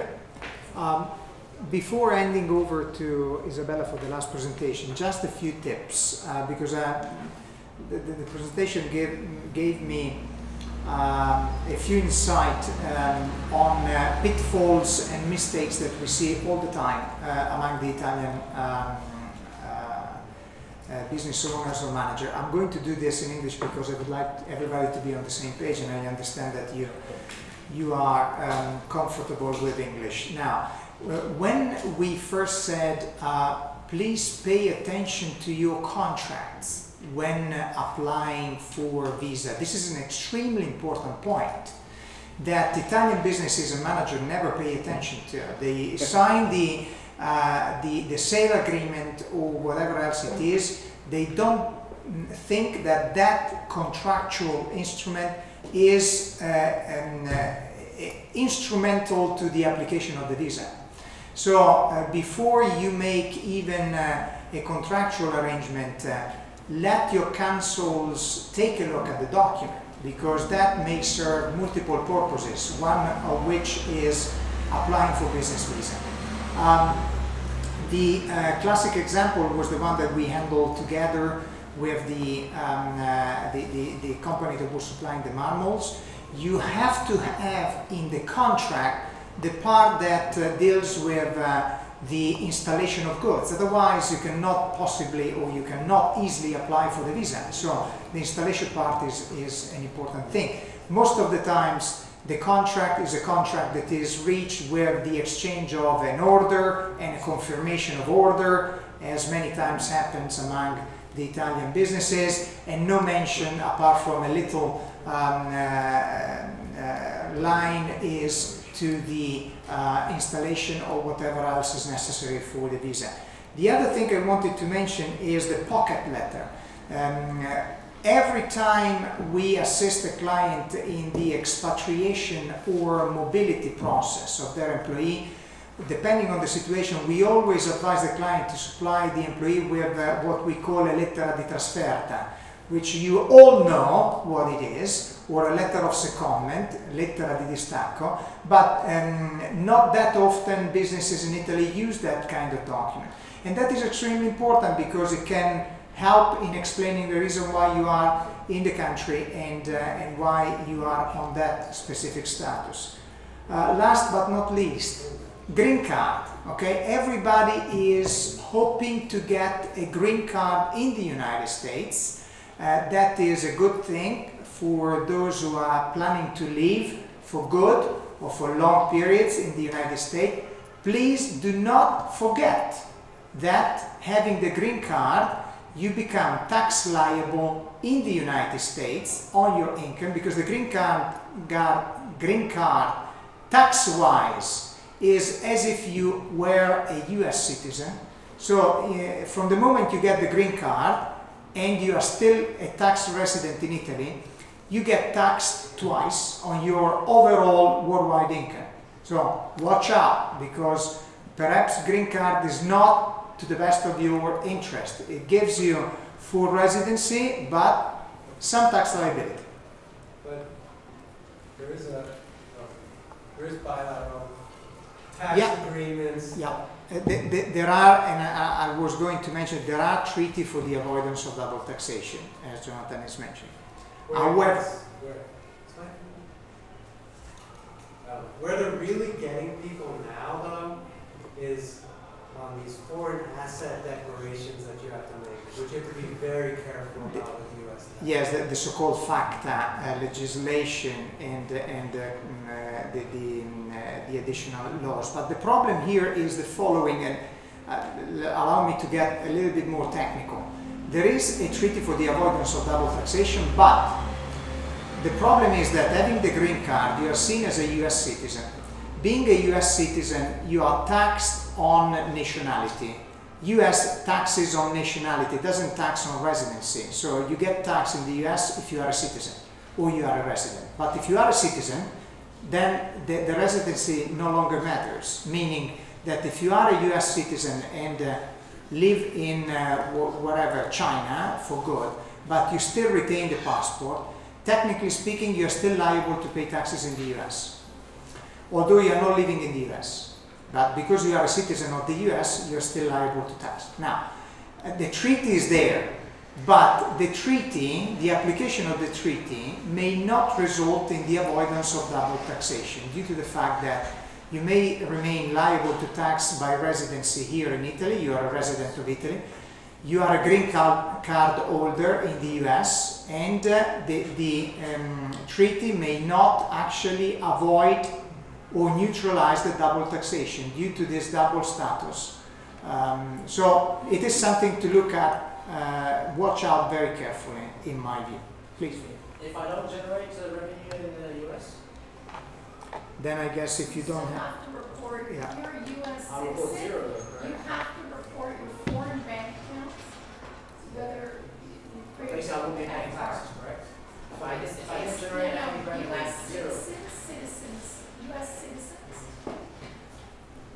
resident, but even if you're, I have clients that are US citizens, US passport holders, they have to report all their foreign bank accounts that they hold, whether or not they earn income in the US. So in fact, I have clients that are rescinding their US passport citizenship because they don't want to have that obligation of filing that form. So it's basically what Lorenzo said, that it's an issue of you are based on, you're the American, based on citizenship as opposed to residency, tax residency. Yeah, there's this funky thing with U.S. taxes that's not really dependent on your immigration status, where you can be deemed a resident for tax purposes based on the amount of time that you're in the United States. It's called a substantial presence test. And essentially it's like if you're in the US more than half the year, then you're treated as a resident for tax purposes. When you're, when you're a green card holder, you're automatically a resident for tax purposes. And that carries a whole host of obligations regardless of if you're present in the United States or outside the United States. And that's where this warning is driven from, which is saying that everybody thinks getting a green card is the best thing ever. Yeah. Well, that's the perception. But in reality, it might not be the best situation for you.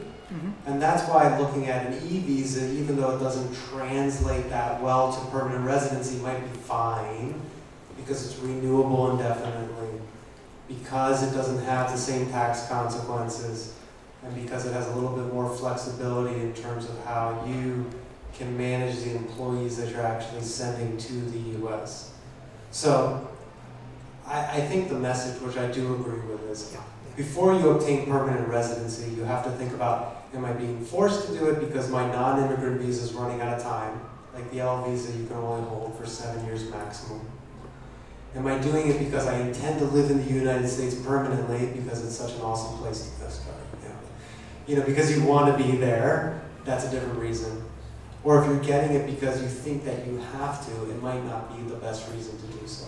I agree. That's exactly the warning. That's it doesn't mean you do not have to get it, but watch out. That's the only thing. Okay, so we are moving fast to Isabella, and we'll place the presentation on so that you can then close the morning with responding to the question, where are the advantages? And we can swiftly get into this. Right there. Is it going? Oh, we have one? Okay, great. So, Okay. oh, there we go. So here we are. So just a couple of things that this conversation brought up that I'm thinking about is, remember, go back to what I had said earlier. Think about what your objectives are when you're looking to expand to North America, and then that will drive your plan, your strategy, your plans, your immigration. Whenever I have a client that comes to me saying that they're looking to expand to Canada, I always loop in Stephen in terms of, is what we're doing the best route in terms of from an immigration perspective, in terms of what the employees are. It's important to look at. So always do what's right for your business. The other thing is, remember, and back to our gateway issue, there is no free trade agreement between the U.S. and the EU. So some of the discussions about shipping goods and such, remember, you've always got to remember in terms of if you're shipping to the U.S. directly, you're going to have those tariffs, duties to pay in terms of that. Now that doesn't mean that that makes that the wrong choice, but it's something that you need to consider in all of your decision making when you're setting up the structure of your business. So I set up some kind of definitions for you so that we would know what we're talking about when we're having this talk of trade agreements. So trade agreements are overseen by the World Trade Organization. So it is the only global international organization that's dealing with the rules of trade between nations. There are 164 members, and it's basically made up of members and observers and such. And I had somewhere how many trade agreements there are globally. I think it's 460, but I could be wrong. Regional trade agreements are just reciprocal trade agreements between two or more partners. And then custom unions are where there's a trade bloc that's composed of a free trade area.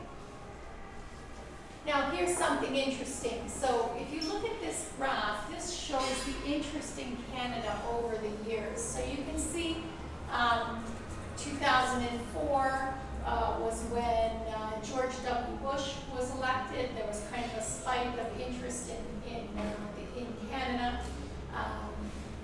Then again, or sorry, actually, where's my graph? Yeah, exactly.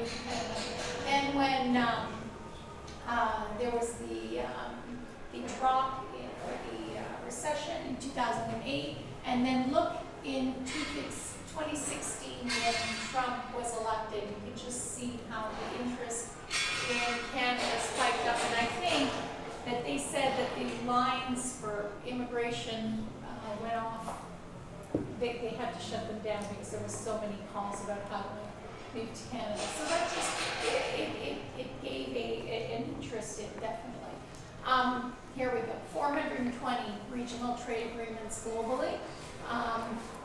The WTO lists 11 regional trade agreements, and in fact, Canada is involved in 28 trade and investment agreements, and 13 are enforced, 15 either signed or not in effect in negotiations. So that shows the openness of trade. Free movement of goods and services is key when you put together these agreements. And not all tariffs are always completely abolished. There may be quotas in state, and there might be a protection tariffs. And you can see that the relationship in this graph, the relationship between exports and trade increase. So as you have an increase in trade agreements, so the global exports increase. So Canada has a number of major trade agreements here, some of the more important ones. So North American Free Trade Agreement, I'll talk a little bit about it later. So that's been in force since January 1994, Canada, US, and Mexico. CETA just signed provisional application in September 2017. That's between Canada and the EU. There's the TPP, which is between these countries, Australia, Brunei, Jerusalem. Is that a country? Brunei, Jerusalem. You know all the countries. Stephen knows every country because he travels to all these countries. Chile, Japan, Malaysia, Mexico, New Zealand, Peru, Singapore, Vietnam. The U.S. backed out of this. Now, Canada Caribbean Community Trade Agreement is in negotiations, and exploratory talks have started with a Canada-China Free Trade Agreement. So again, that's just exploratory. The CETA, I can't remember how many years it took to negotiate it. It was something like 10 or 17 years. I have those two numbers in my head. So how do you use Canada as a gateway? So remember, Canada and the EU have a free trade agreement. Canada also has a trade, is just part of setting up the TPP, so the trade agreement with those countries. You also have to remember that, and we'll talk about it in a minute, the rules of origin are key. So Canada, so you don't have to be Canadian owned or a Canadian controlled operation to take advantage of it. So if you have a meaningful operation and you shift some of your manufacturing into the Canadian market, and you meet the rules of origin under both treaties, you can then, essentially the gateway is, you can then take advantage of the tariffs between Canada and the EU, and then again between through NAFTA, through Canada and the US. But remember, you have to go back, you have to meet the rules of origin between both those trade agreements, because they're separate and they are different. They aren't the same in their rules of origin. So one of the things that we were talking about earlier is one of the points of contention with the NAFTA negotiation is meeting the percentages of rules of origin. I think one of my friends who is, he heads the Automotive Parts Manufacturing Association in Ontario, so or in Canada, he's been very vocal in some of the talks, and when they were talking about the rules of origin, one of the comments he said was, so do we need to know where the dinosaurs died in order to find the rules of origin for the oil that we're using in manufacturing vehicles and such? So it's become that granular in terms of that. I mean, he was joking, but it just shows how contentious that discussion was. So again, a company who is not part of EU could, so for example, a company who, I don't know, somebody, let's say Japan, could come into Canada, set up an operation. So they're not part of the EU, they're not in the US, they're not part of NAFTA. They could come into Canada, set up an operation, meet the rules of origin under both treaties, and then they would have access to those markets, EU and the US, by doing that. So that's how Canada is making its, is becoming a more interesting place to do business because of its acceptance, because of its openness to trade. So this strategy, the NAFTA negotiations are critical in terms of how those are going to turn turnout. One of the things, though, and I'll talk about it in a few minutes, is the trade between the U.S. and Canada is significant. So some people are either saying, well, if NAFTA falls apart, I don't think NAFTA is going to fall apart, because just the tie-in of the states that have trade with Canada, it's just too, their relationship is just too strong. So I think that there'll be some changes, but I don't think that there'll be that. So again, back to just on the rules of origin. So with the EU, you have to be part of that EU member country, and that Canada is now covered under CETA through the bilateral trade agreement. With NAFTA, it only would apply to the goods meeting the North American rules of origin. So what the new NAFTA rules are going to be once that's changed. And then essentially you would then be able to do it. So if you have, I don't know, if you're making, for example, these automotive parts again, if you're making that, there's specific rules of origin. One place there's going to be completely different rules. So under NAFTA, I wanted to mention this. So this is why I think it'll be changed, it'll be renegotiated, but I don't think it's going to fall apart. So since NAFTA came into effect, the merchandise trade between Canada, US, and Mexico tripled to over $1 trillion US. And there was 387 billion Canadian dollars invested into Canada by US investors, and 463 billion Canadian invested into the US and Mexico by Canadian investors. So the NAFTA partners represent 28% of the global GDP. So it's a significant conversation, despite the fact that it's only 7% of the world's population. These charts I thought were neat. I pulled these out of the Global Mail, which is our newspaper in Toronto, and they were talking about where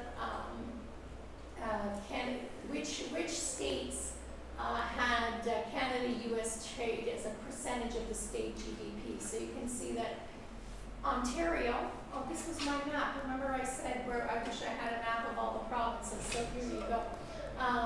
So if you look at the dark blue, that's Ontario. So 49% of the province's GDP is linked to U.S. trade.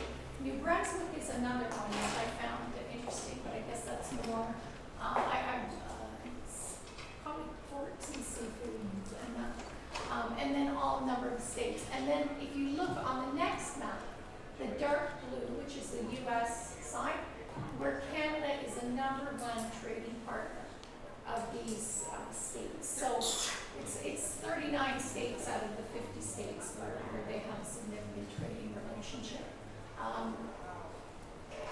That's me. So anyway, I think that though, stepping back, you have to do what's the right thing for your organization. I was speaking to someone earlier that their concern was the made in US, by US rules.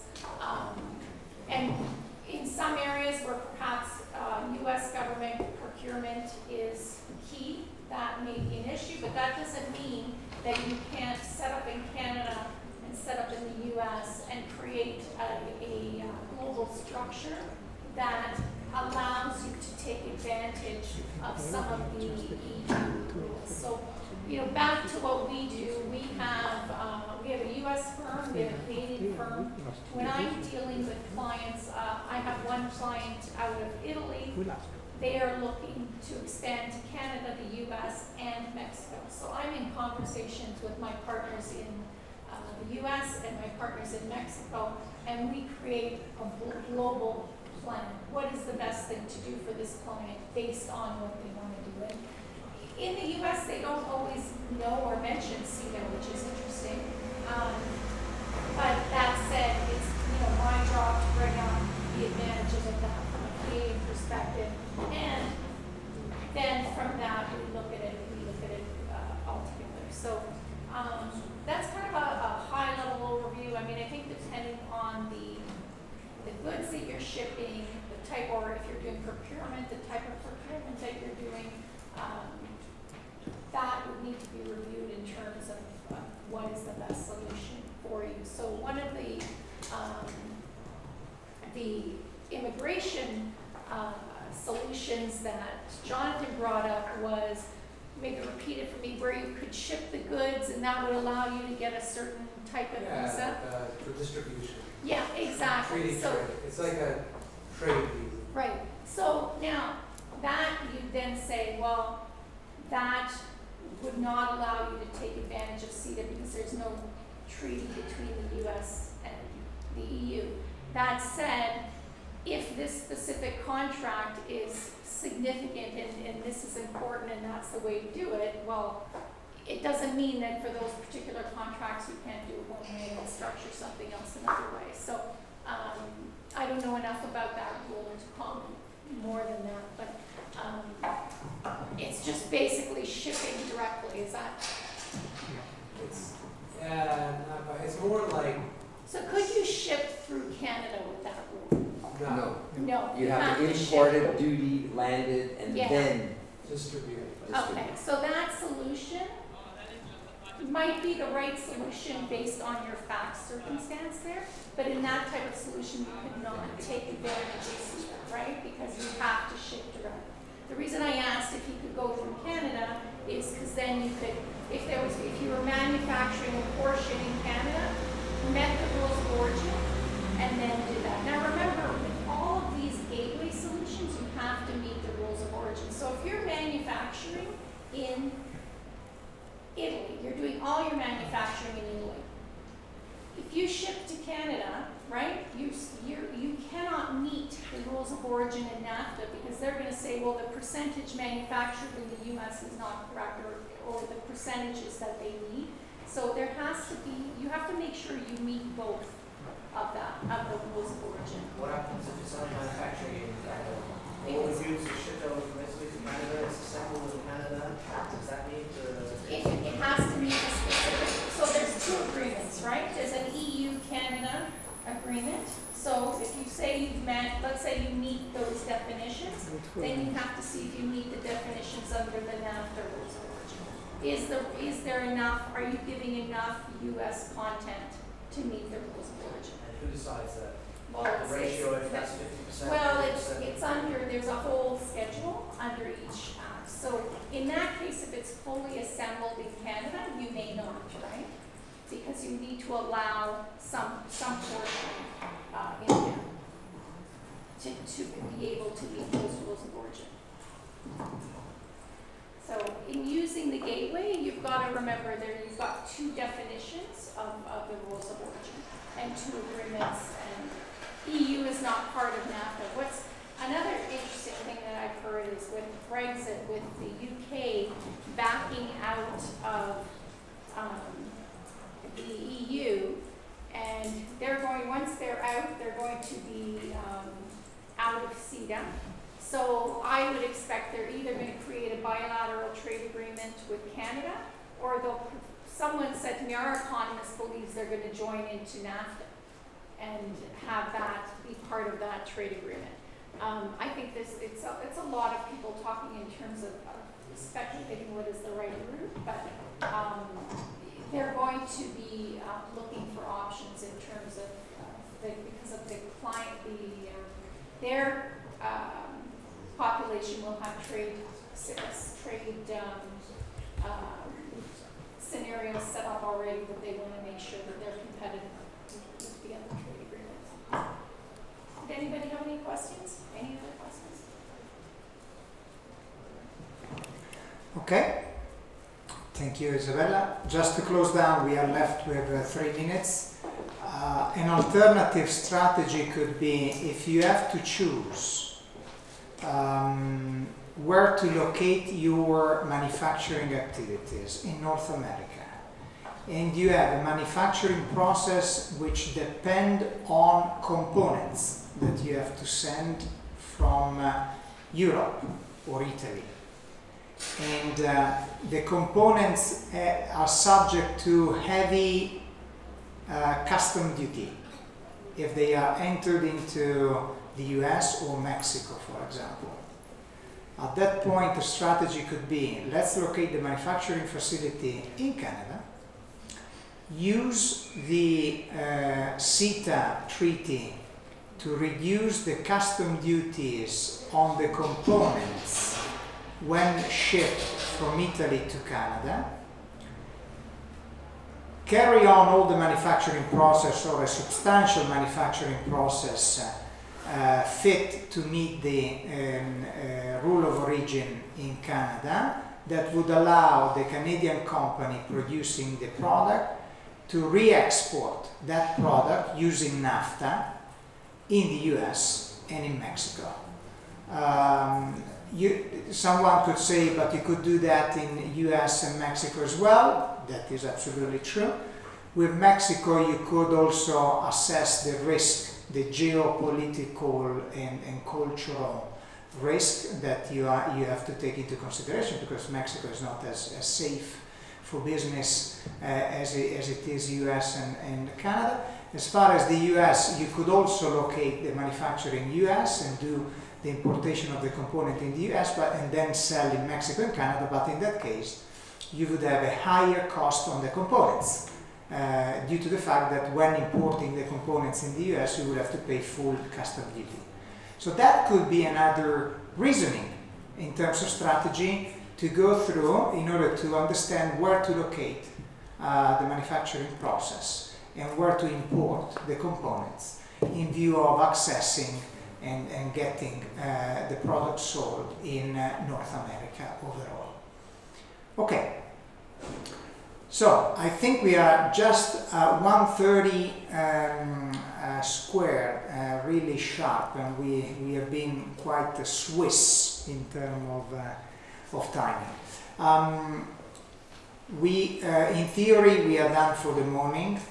I was asked by one of the speakers here with me whether you would like, for those who have reserved a one-to-one meeting, whether you would like to hold the one-to-one meeting now instead of breaking up for lunch, and therefore avoid that you have to come back after lunch, or whether you would like to break for lunch and then those that have meetings with us will come back and we will have meetings with you.